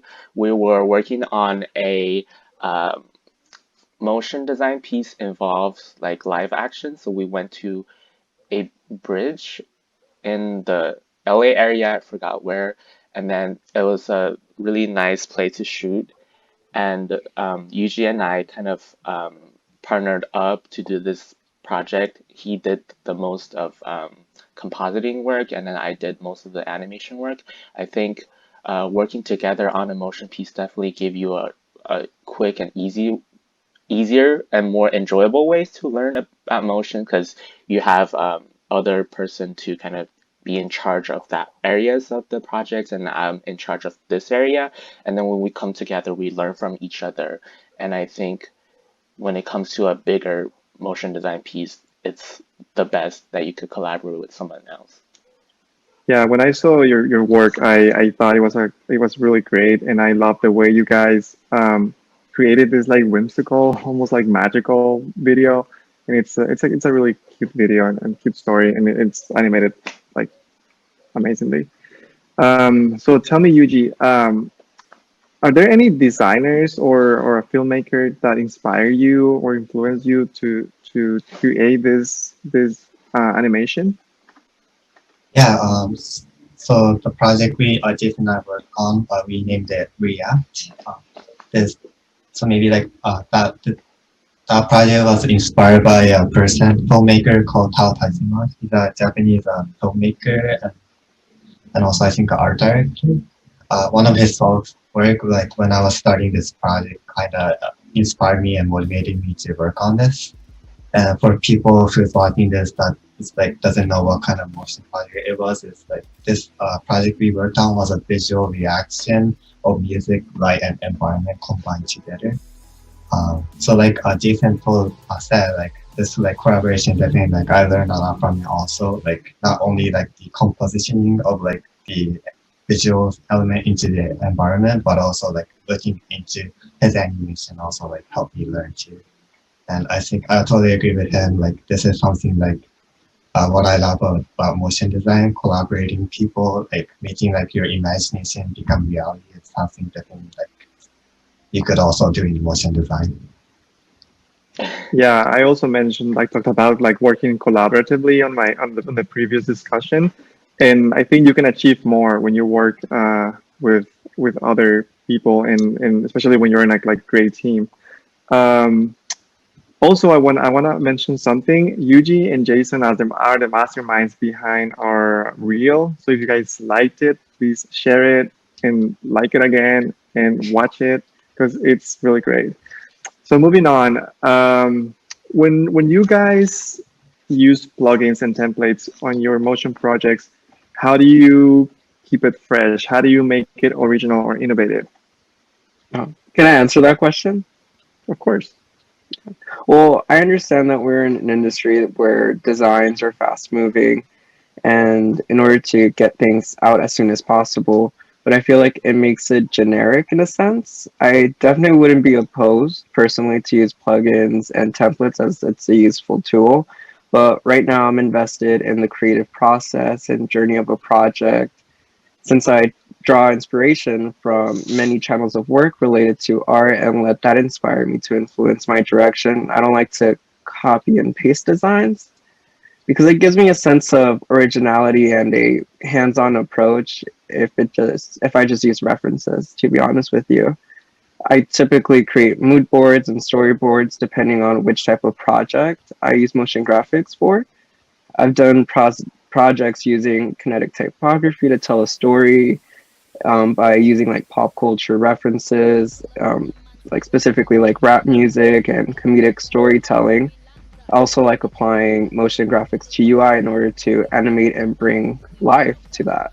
It creates engagement no matter if it's a digital car display for Tesla, a digital solution for an airport directory, and even a home application as well. It makes me feel satisfied knowing that I completed a project exploring a wide range of combination of effects. Like I just feel like I immersed myself even further in the design process. And in hindsight, like I have a better grasp of the software itself. Should I add at this point? Yeah, go ahead. Yeah. Okay. So yeah, I think I agree with you that a lot of the reasons that motion designers use templates and plugins, it's because motion design is a very time-consuming task. And then when it comes to advertising or any commoditized projects, it just has a very short time that's assigned to you to finish the project. So plugins is definitely a way to boost your productivities. But yeah, I think whoever uses plugins, if they want to create original art, they could always think of ways to create original work, even though they use plugins. Oh yeah, no, I definitely agree. When I was speaking about references, I mean like references revolving like pop culture, rap music, artistic styles, things that are outside of motion graphics, like those kinds of references, not references necessarily to motion graphics, as I like exploring other other inspirations, you know, just overall in that aspect. Okay. Great. I'm a newbie to motion, but I think that plugins and templates are great tools. So don't take them away from me. I can work with them. Moving forward, do you guys see motion graphics becoming much more innovative? Yes, I want to answer that one. I definitely see graphic design becoming more innovative because since graphic design is like the main tool for like visual communication, I believe with motion graphics, it's a great way to enhance how designers present their information to their audience. And please tell me, how do you guys see that happening? I can add on as well, like, I think that with typical graphic design, we usually have like information displayed on like a static surface where our job as a designer is to guide the viewer through our design with like color, composition, and typography. And with motion graphics, we have all those elements, but we also have the power to control how we present that information to the viewer specifically. And we're able to basically physically move those objects in and out of space. And I feel like that's where we have a lot more power as a designer with motion graphics. And that's, I think, where we can take graphic design to the next level with motion graphics as well. I recently completed like an animated logo that kind of encompasses a lot of what I said, where I presented a lot of like, I have a glimpse of like an old project, and I have like a lot of color and with audio as well, and just compiling all these different aspects that makes the graphic design, but enhancing it with motion. I think that's where a lot of the power lies too. I agree with you. You mentioned typography, color, and composition, and innovation, and just reminds me about like flyers and how I feel like there are going to be more digital flyers and creating more innovation within that aspect of graphic design. So I completely agree with you, Andy, in that aspect. Yeah, totally. Definitely motion is the future because now everything is animated, logos, little flyers, like you said, posters, everything that you see on digital media has some sort of animation. Now, before we conclude this, do you have anything else to add? Yeah, I'd like to add something, kind of going off of what you said, Andy, about how much power you can get behind, creating motion in your design. So, I believe that there's psychology behind motion and motion graphics in general. Psychology is essential because it's a gateway to allowing the viewer to become emotionally connected, and it creates functional design. So in any scenario, triggering or capturing emotion is a powerful tool in communicating whatever your message is. This is often found, everywhere in marketing and advertising, and it helps draw a closer connection and a sense of relation between the viewer and the concept through visuals. Now, is this good or bad that motion affects how people react to what they're consuming? Well, it depends on the context and the designer's intention. This is, great thing about incorporating that in motion is that it becomes alive. Your concept is literally moving, which is awesome. There's a lot of power behind this. And yeah, that can be used wrong in certain ways, but more than anything, it's impactful and it works. You know, if you're trying to get your message across, you can do it. And so in considering how to incorporate psychology and emotion and kind of understanding, you know, your demographics and audience, your call to action, your vibe and energy that, you know, you are trying to portray with your concept. So, you know, considering color choices, the speed of motion, graphics easing in and out, you know, adding music, like you said, all of those things really affect how the viewer is going to consume your information that you're giving them. So bottom line, you know, motion graphics is a user experience. So putting yourself in their shoes will ultimately help in nailing that psychological benefit to motion design.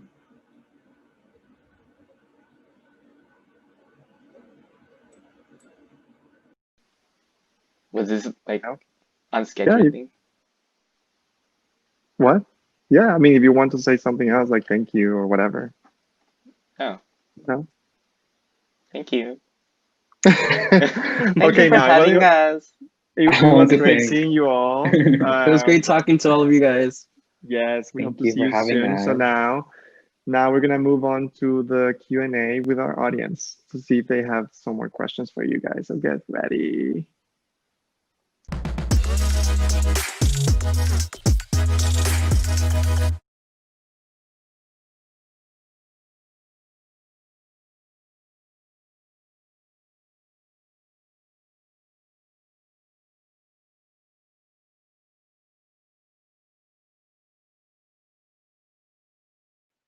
No. Hello, I hope you enjoyed the discussion as much as I did. Now, let me bring all of the participants back on stage. Here they are.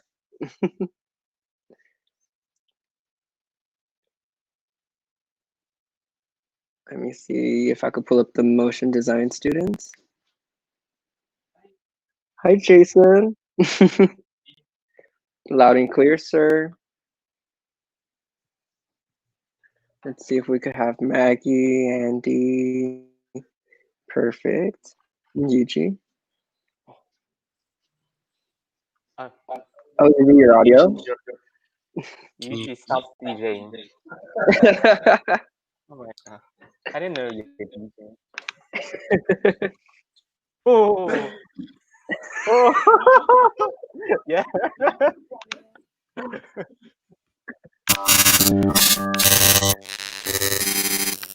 Oh, I think my audio. Yeah, you do your mic.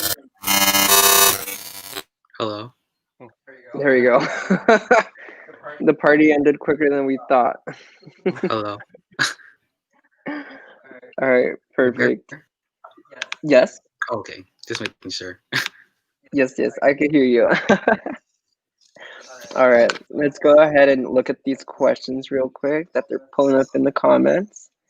All right, there's one for motion design, and it's from Emily Shin. Looking back, what design areas have you grown in, and what do you still want to work on? That's a great question. Do any of you guys want to answer that? Yeah, I can answer that.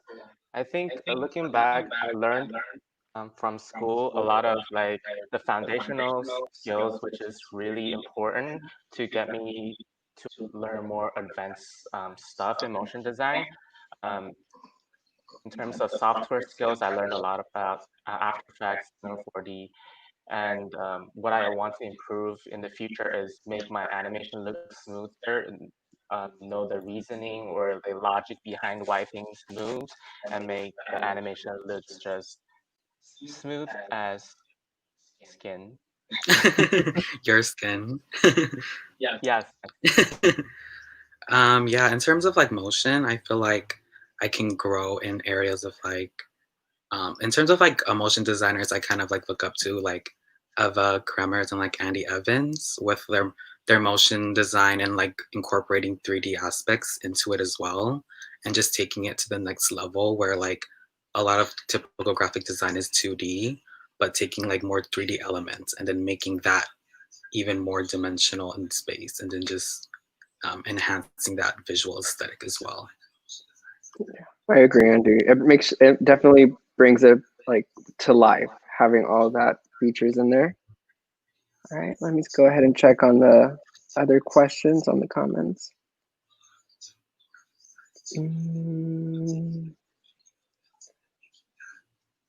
All right. How is the process and approach for motion different from other mediums of design? You kind of touched up on that. Let me go to the next one. What resources do you use to teach yourself new motion techniques? I mean, first resource I thought about is our professor Tanya. Shout out to Tanya. Tanya, Hey. Tanya, we know you're watching. We love you. And then in terms of online resources, the ones I always go to is YouTube, because whatever you need, you have it on YouTube. It's a bank of information and cool tutorials. Yeah, and I think YouTube might not have the 100% solution that you're looking for, but you like search for this piece from this YouTube and that, and then put them together and make it solve your problem. It's also a skill that I personally need to develop more. Yeah, and adding on to like what Jason's saying, I feel like when you look up tutorials on YouTube or like Skillshare and you learn how to use the program, I think that's the first step, is just like diving in and actually try to create something. I think we learned that taking motion as well with Tanya. It's like we hopped in the program and she was like showing us how to use the aspects. So when you kind of follow a tutorial, you're able to like learn the program as well. So you kind of like discover new tools and stuff that you didn't know existed. Because I feel like there's so much you can do with After Effects and all the Adobe programs in general. Absolutely. Very customizable, very versatile, and you could go off and use any effects in a multiple combinations to get the effect you want. Let's go ahead and see more questions. There we go. All right. I have this one. Do you think sound music plays an important role in a motion piece? I think so. I think in any video, sound plays a very big role, and it oftentimes is underestimated as visual, because sound, just imagine a movie without sound, it's just half of the fun. As I think it's also in motion design, and the visual matches with the sound is the best quality or best put together experience for the viewer. Yeah, I definitely agree. I feel like deciding if you want to use audio in alongside a motion piece, I think it's important to like figure that out right away, because it can determine a lot of like the timing and a lot of how design elements come into the scene. Because when you time it with the music, I think it can create an overall feel that just enhances the project to the next level if all the areas are well thought out and then every aspect is considered. Because there are a lot of aspects to consider when you're doing motion design in general too. True. I have another question. This one's from Jake Briggs, and it's, what are some of the plugins you guys use? Plugins, I think a big one is like Trapco Suite is like it allows you to create like particles inside After Effects. That's kind of like a must-have plugin for motion designers. And some of the productivity, like plugins that boost your productivity, I use is like Motion 2, Keysmith, which it allows you to kind of move keyframe around without creating extra keyframe. That's always kind of like a hassle. And then I think Easy Keyframe Copy or something like that allows you to kind of copy the animation curves into another layer or another keyframes, which is super helpful. Yeah, personally, I think those ones I just said is also free. So it definitely is a time saver. Thank you. I have another question. This one's from Becky Allison. They asked, what YouTube channels do you like to follow? Since we touched on that topic earlier in the discussion. Are there any like at the top of your mind? I can't really like name anyone at top of my mind because I feel like just YouTube in general. I look up. I tend to like look towards a lot of designers who specify emotion, and then I feel like learning from people who have a lot of experience. Those are the ones who kind of know the vocabulary and can tell you like which tools exactly do what and specify rather than like I feel like there's a lot of like speed run tutorials and then that can like just get the job done. But when you follow someone who's more professional and knows the program, you can learn a lot more through them. That's what I noticed on YouTube. I think in addition to YouTube, I always go up on Vimeo because it's a lot of high quality motion design stuff on there. It's usually more curated than YouTube because YouTube is more towards a wide range of audience. Awesome. I have another question. This one's from Peter Emmanuel. Hey, Peter. Peter. Project to AE. What would you say is your first step? Is it trying to make things moves? Project to After Effects. What would you say is your first step? Is it trying to make things move? Are we talking about like how to start a motion design project? I would assume so. Yeah, like what would be the first steps in going ahead and creating motion? In my experience, it's always good to kind of sketch things out on paper or design it in Photoshop or Illustrator first to kind of have a brainstorm of what you're trying to do. Because when you directly go into After Effects, it's just a lot to kind of handle, and then it's always nice to kind of storyboard first. Yeah, I definitely agree. I feel like taking Tanya's class, like that's what kind of like got me so interested in motion because there's a lot of like design and conceptualizing that's kind of similar to the basic graphic design, and then we take that to the next element with like storyboarding and like animation, where I think it's easier to just map out what you want to create first than jumping right into After Effects, and you can kind of get overwhelmed. So you kind of want to create your scenes and like envision how they look from the start to the end, and then I think working along that route, and then you can add to it or like take away, and I feel like that's where I work the best. Yeah. I feel like even though I say like design it first and all that, I often find myself like just break the rule because I just feel like animation is so fun just to start animating, but don't learn from me. I want to. We all do. All right. This will be the last question for the discussion. This comes from David. Why is motion design not typically seen in mobile apps? And do you see it gaining more usage in mobile in the near future? So I feel like this semester I actually created some like micro animations on After Effects. In terms of like UX UI, I feel like After Effects does a really good job at showing the possibilities of like mobile design and what we can see on or what can be created for apps. But I think that I wish that there was more like we took app design to the next level, because I feel like there's so much apps out there, but a lot of them are very similar. But with motion, I feel like the interactions and the micro animations can be taken to the next level and create a new enhanced experience for a lot of the users themselves.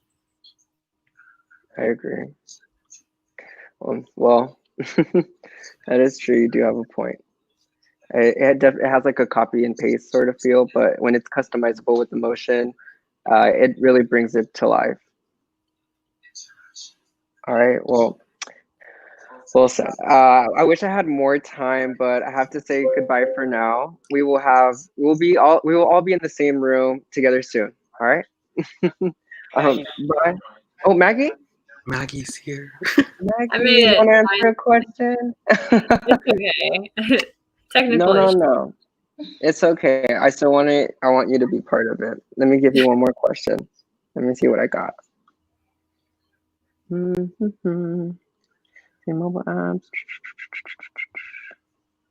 I remember I saw one earlier. Let me look at my sources. Oh, Maggie, they're all happy to be here with you. All right, perfect. I found one. Okay. This one's from Chad.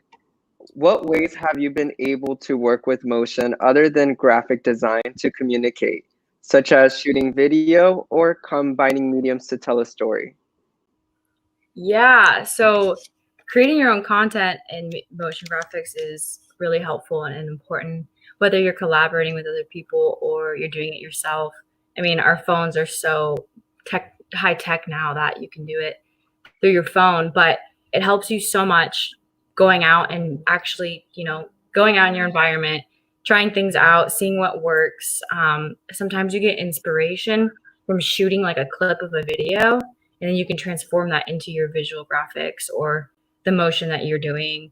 There's other times where I've just shot, certain things that I think are just that they look cool, and then later on a project that I'm working on for motion graphics, I'm like, oh, I could totally use that video that I shot, a few months ago or a few weeks ago. And training yourself to kind of get in that habit will help you, develop and have kind of like backup and a lot of content to choose from. And then you just have more variety and more of your own work. Yeah, it's good to practice both because they're both handy. Yeah, true. Yeah.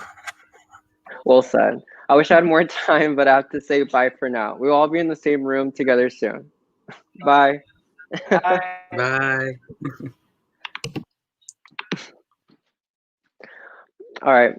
We will be heading to the UX UI roundtable discussion. Let's meet our participants.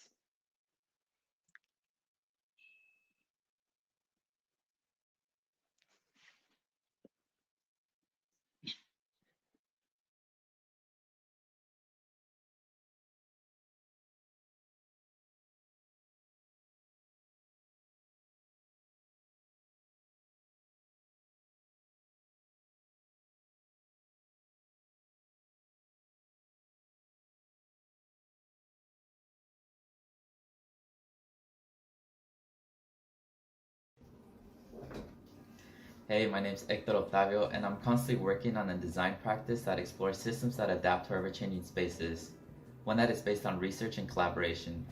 I believe that inclusive and intelligent design is key. I look forward to working on projects that involve functional and relevant solutions with the goal of creating a new genre in design. In the future, I hope to create an international collaborative project, helping humble small businesses grow. I hope you enjoy our show.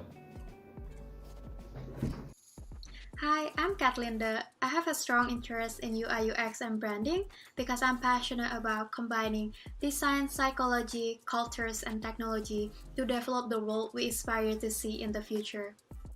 I like to find my inspiration through traveling and share the multiplicity of culture in my design thinking. I'm excited to learn about new experiences beyond the lens of graphic design. So, let's work together. Hi, my name is Jessica Matlock, and I'm a graphic designer who enjoys minimalist and clean design. Throughout my time in the program, I've utilized my skills in projects involving corporate identity, UX UI, packaging, and editorial design. While I enjoy all aspects of design, UX UI is my passion and the center of a company's success, which is what I want to be a part of. My goal is to work as an in-house designer while achieving success in my field for my innovative designs that set trends and not only follows them. Hashtag I can start today. Hey, I'm Benny, and I am a graphic designer who specializes in web design and motion graphics. My favorite projects are those in which I can use design to intuitively explain a concept that might otherwise be complex. And I love using motion whenever I can, from something as simple as a web carousel to a fully realized original character. I'd say in the future, my goal would be to expand my design capabilities into 3D animation, and also the back-end work that goes into implementing that design online.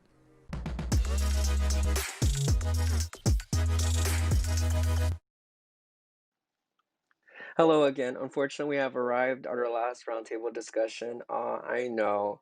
Don't cry for me, designers. You already used all of those tears during finals week. There are no more tears left to cry I like how the iconic Ariana Grande once said, but fortunately, we have more amazing participants right now with us. How are you all doing today?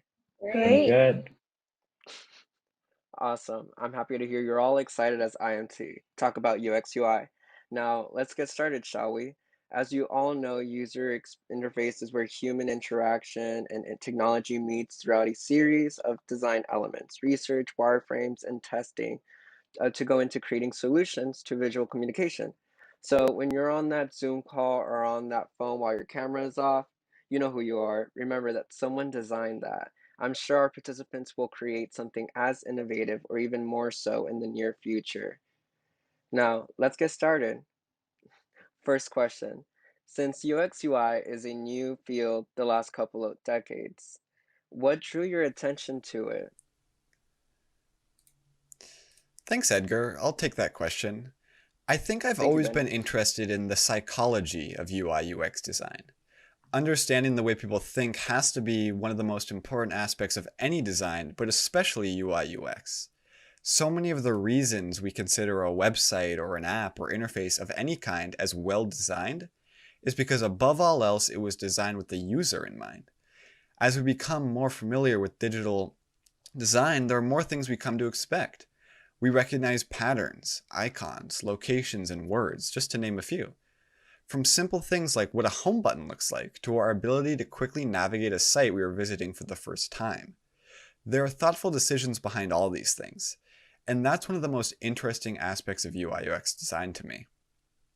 Another thing that drew me to UI UX design is animation, actually. In recent years, interface and motion design have developed a very close relationship. Just like we are conditioned to recognize certain icons, we've also come to expect things to move a certain way when we interact with them. Micro interactions are all the details that bring UI UX to life. It's the way an image reveals itself when you click a button, or how a menu expands on mouse hover. It's these aspects of design that I find fascinating, and it's really what drew me to UI UX in the first place. Well said, Benny. I have another question. What is your design process and the tools you use to tackle a project in this field? Can someone answer that for me? I'll take that. I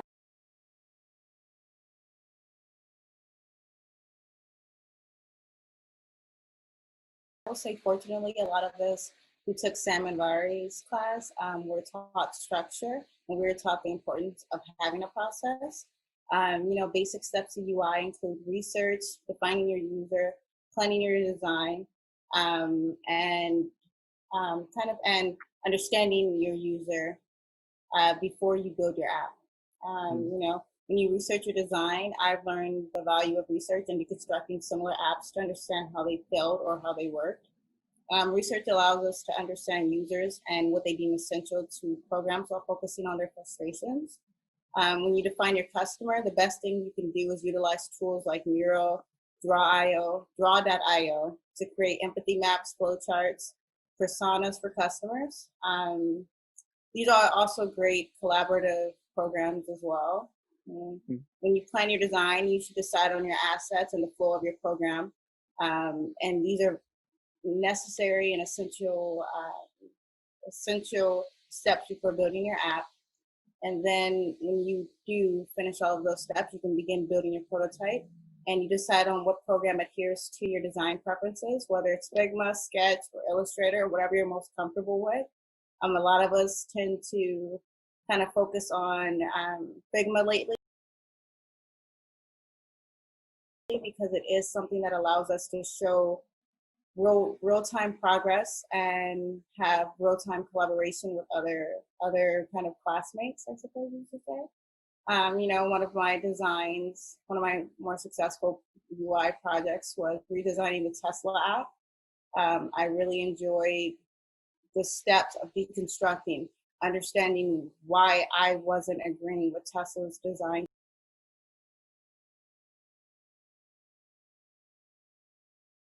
system and what I would like to see as a designer or just a user of the Tesla system, which Tesla it mimics the iOS system, and it's a very familiar platform. So for us, we actually, got to see what we felt should be better. And my main focus was kind of making the icons more visible to the user of the platform, as opposed to kind of keeping it the way it is, which is very similar to Apple, where it's just a lot of text heavy almost, something like that. Yes. Yeah, I remember we went test driving and experienced the user interface.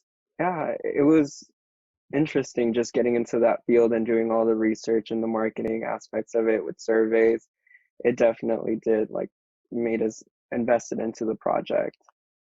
I have another question. What are your thoughts on specialization versus generalization in the UX UI industry? Can someone answer that for me? Yeah, I can take that. I think they both have their pros and cons. Specialists have an advantage when the demand for their skill set is high, but are also more easily impacted by the job fluctuations in the market. And we all can relate to this year situations like travel industry, for example, they're struggling because of the pandemic. And then on the other hand, generalists, it's more adaptable to many environments, but they have to compete with other generalists. So I try to find a middle ground between two.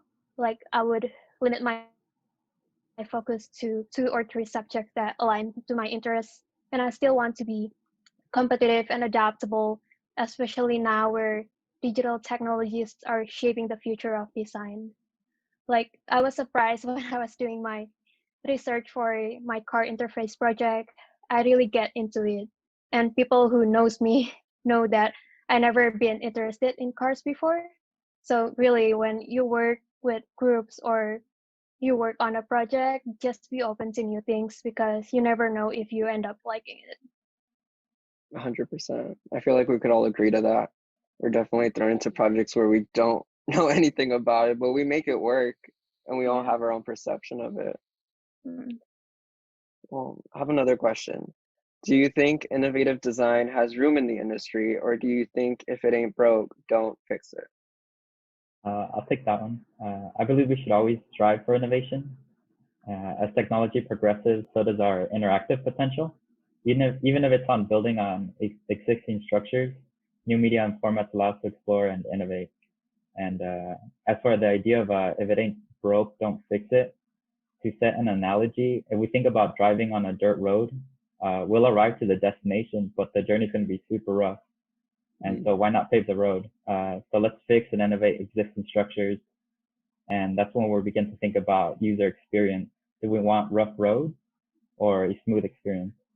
And for example, in class, we were assigned a project sponsored by Eden Speakerman. Our task was to create an app and find solutions for dead time when traveling. And my solution wasn't to reinvent the wheel, but to pave the road and provide users with a smooth experience when traveling. My research revealed 3 pain points during dead time, which were time management, language, and wayfinding. And so I created an app that provided users with tools they need to travel stress-free and provide them with an avenue for productivity during dead time. So to wrap things up, I like to think tech and design as a global collaborative project. So let's keep pushing and generating new ideas. Let's share those ideas, and let's encourage discovery and innovation for those that will inherit technology and our design language. Great talk. I enjoyed listening to all your thinking about this topic and especially your projects that you guys mentioned. Now, before I round this table discussion, are there any last words or comments you would like to share before we go to the Q&A portion? I would like to add to what has been said earlier that there is a growing demand for qualified user experience specialists. The number of digital products is growing steadily. The number of users is growing, and a well-thought-out user experience is what makes it possible for a product to stand out on the market. UX design is something that can make a real impact on business.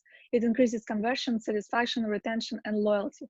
Hence, user experience is not an abstract concept. It's always measurable. You can measure time on task success rate, error rate, user satisfaction, and so on. From my own experience, business owners understand the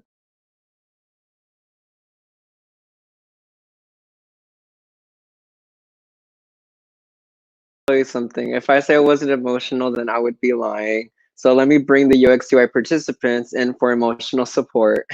It's almost the end, towards our end of the show. Where you guys at? Where my people at? Designers.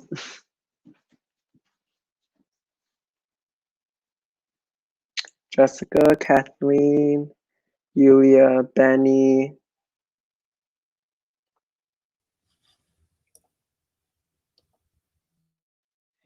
Oh, Hector, I see you.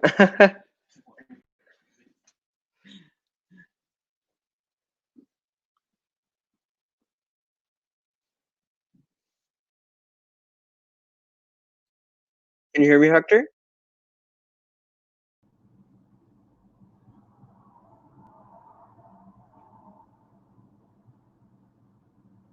Kathleen, can you hear me? Yeah, I can hear you. Perfect. Hector, can you hear us? Oh, you might be having a little bit of trouble.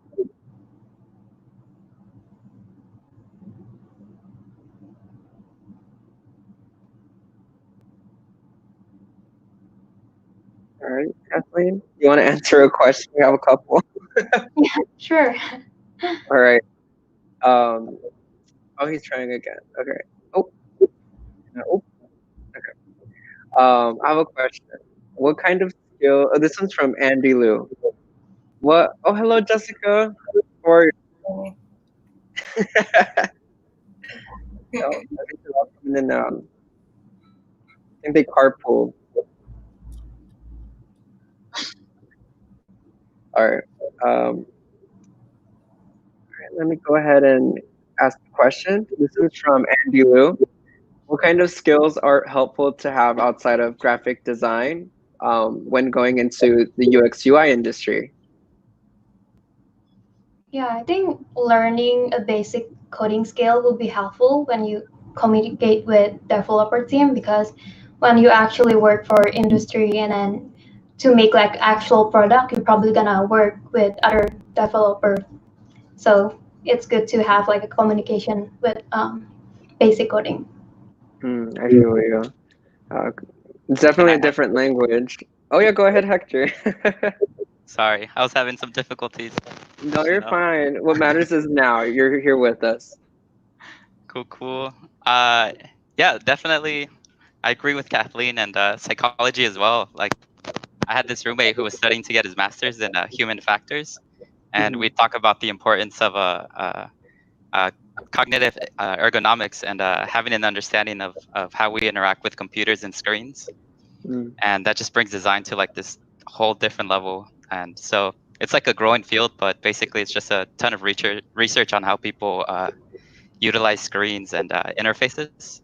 So I think we should like study that and bring it into what we do, so that way we can maximize our usability and efficiency with screens. True. I mean, I never knew how much went into UX UI. The research definitely plays a big role in setting that foundation of where certain features are going to go. And you can get lost in all that research, but it's definitely very vital, very important. Yeah. All right. Let me go ahead and look for another question. Let me go to big marker real quick.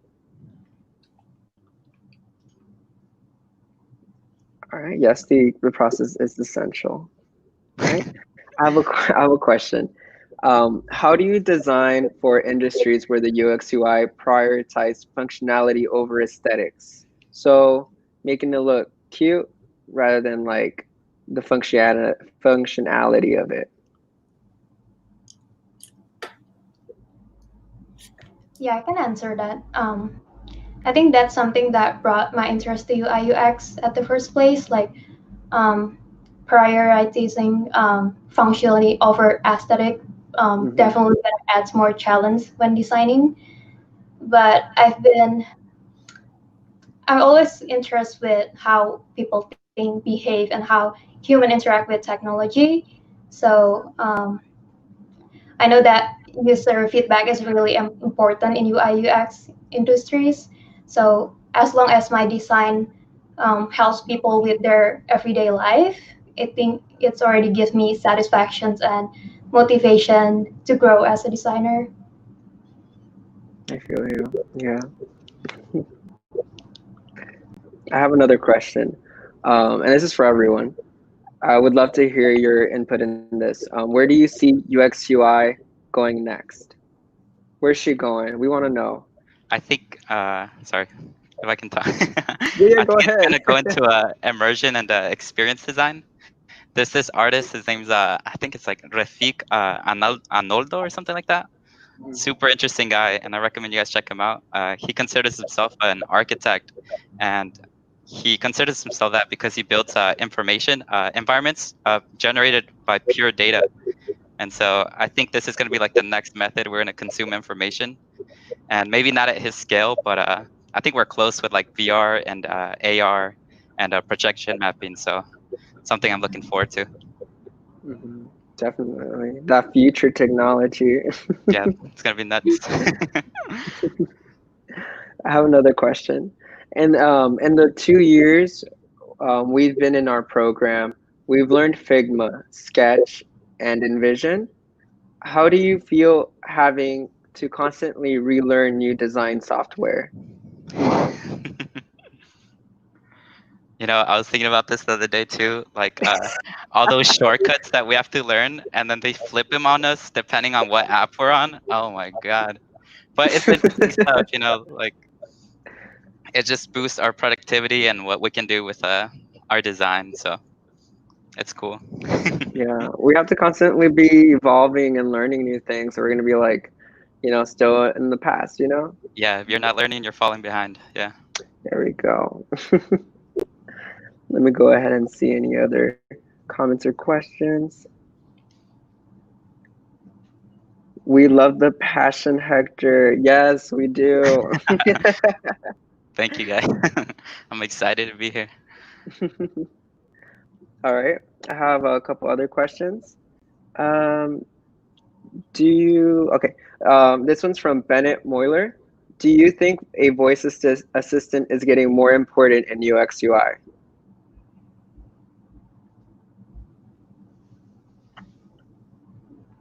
Having like voice assistants, AI, all that, is it important Yeah. in UX UI? Sorry, I want to give someone else a chance. Well, I'll talk a little bit. There was this the assignment that Jessica spoke about with Sam and redesigning the car interface, and that's one of the things I was keeping in mind was like if someone has like a disability and they're not able to like see the screen or hear, like what are we supposed to do? And so I think like we should continue to tackle that problem, and even if it's not functional like or useful for everyone, like it's functional for someone. So let's not forget about those features that our apps have and our designs can utilize. Absolutely. Yeah. Let's see. I have more questions. Y'all thought I was done. All right. This one comes from David. What do you think will be the next big thing in UX design? I feel like, well, I'm gonna let you guys say something. What do you think is the next big thing in UX design? You kind of touched upon it a little bit, Hector, but let's see what everybody else thinks.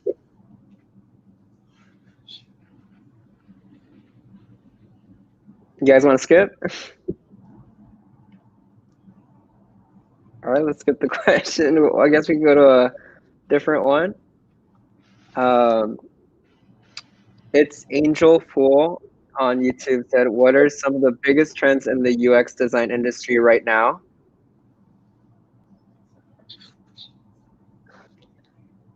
Too hard? I think I can say simplicity, and then what else? Gradients color. Mm-hmm. Yeah, and then also like 3D is coming in. I feel you. Yeah, very that. And I feel like it's always going to be like making the consumer's life easier, like above everything. Like trends will come here and go, but we're always focusing on the user. Am I right? Yeah. Period. All right. I have another question. David Hop 11 on YouTube said, "How will VR AR change the implementation of UX UI?"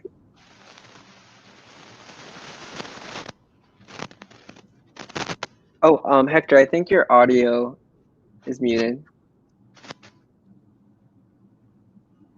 Hello? Yeah, we can't hear you.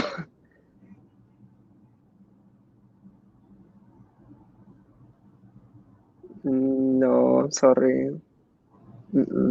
Ah! Technical difficulties. Do you know sign language?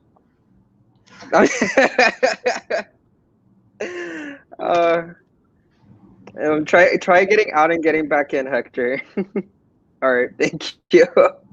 I'm glad he could hear us from this side. Am I right? I'll just go to a next question, or unless you guys want to answer that question. It's how will VR AR change the implementation of UX UI? I think it definitely is gonna be helpful for the user to have like AI and VR. I feel like it's gonna be even more authentic to like real life, which just sounds kind of scary. Am I right? It's gonna be a little too real. Okay. Speak, Hector. No. It's okay. Do you have a whiteboard? Yeah. Oh, we can hear you now. We can hear you. Yeah, come back. Oh, you can hear me? Yes, sir. Yay. Oh my gosh. That was a journey, am I right? Heck yeah. So back to the question, like I was thinking about this the other day too. This is so useful for people who like can't go out. So say someone's hospitalized and like wants to visit or access like information somewhere. Like VR and AR allow immersion. So like it may not be that they're there, but the information is there, and so it's like super helpful there as well. Very convenient. I have another question.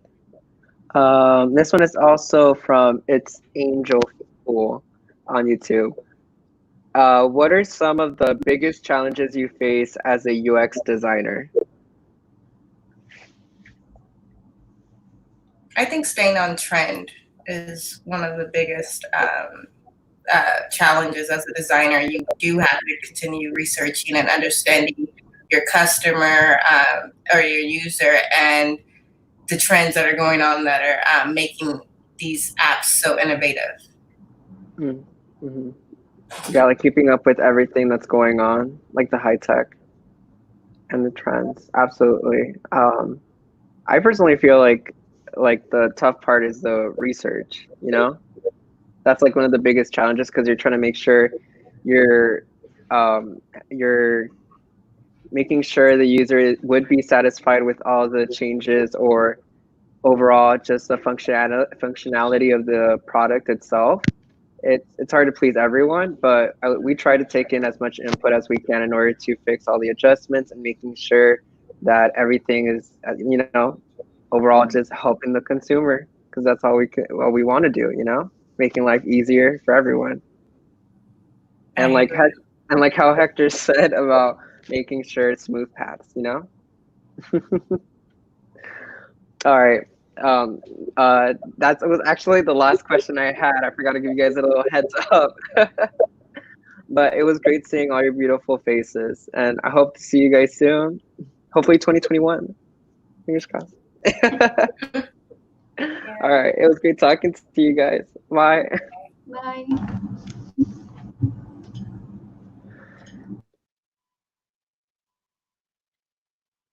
Weren't they amazing? All right. Perfect.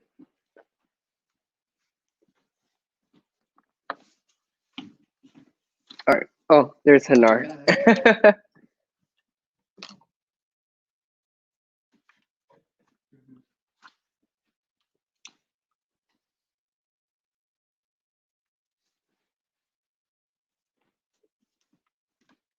There you go. Okay.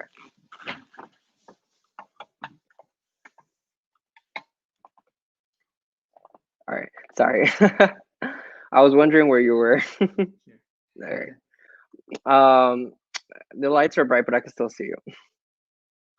Okay. They were glasses or contacts. No, my vision is 2020, but on a Oh, good that's day, it's right. on a good day. And today is a good day, okay? It's really good day. Mm-hmm. So what's next, Edgar? Actually, we're towards the end of our show. Mm-hmm. Already? It's too soon. Mm-hmm. Well, but I guess it's time to go home, right? Well, it's easier for you to say. You like live here. I have to go home. That's right. Mm-hmm. Let's go. Anyway, but I guess I wanna mention that we have the thank you package, so don't forget to Oh, yeah. sign up on the Google Docs. And Oh yeah. Well, okay. Let's go back to the show. I just want to say that fortunately we have everyone's contact information and their portfolios on our website for everyone to navigate through. Mm-hmm. that sounds great. Don't forget to click down below if you don't want to miss the opportunity to get one of our thank you packages with the cool merch we created for you. Absolutely. Mm-hmm. Thank you for reminding us about that, Hanar. And you know what we should do? What? Well, I had in mind that we could wrap up this live stream with a heartfelt overview of our show. Oh, that'd be awesome. Yeah. In that case, I can't think of any other way than hearing it from one of the professors.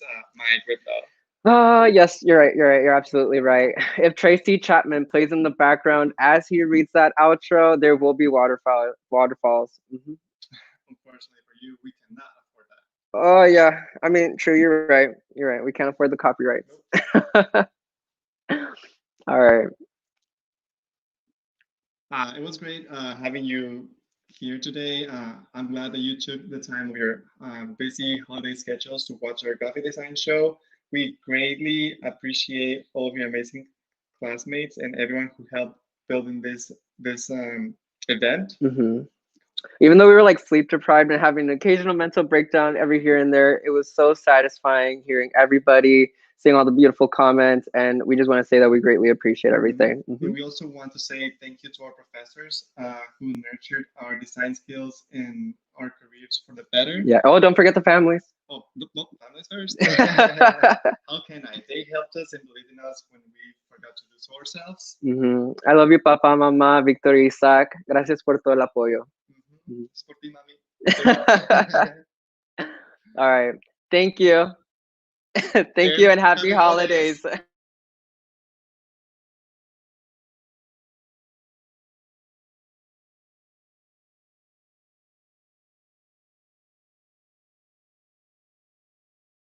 Hindsight. It can be so easy to look back.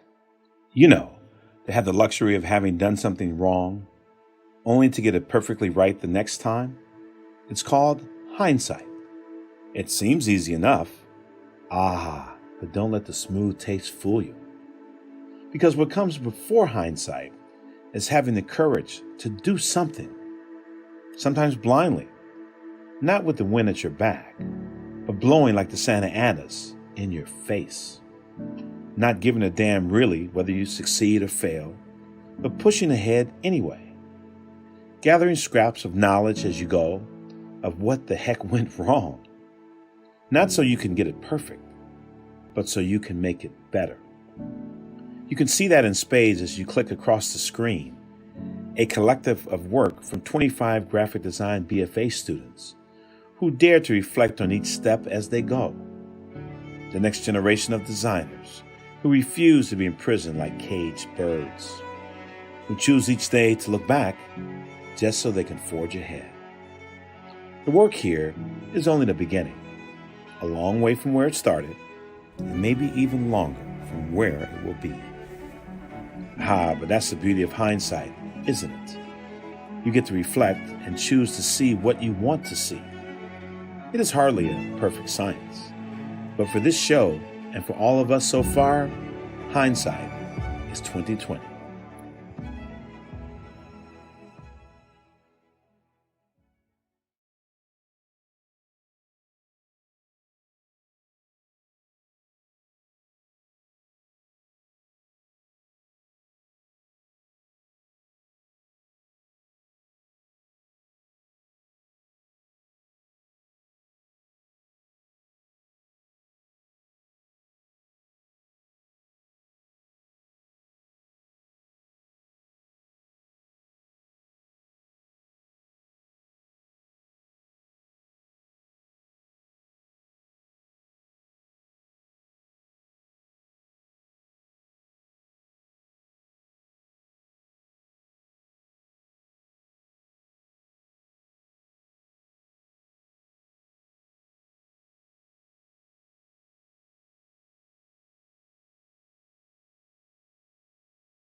On me?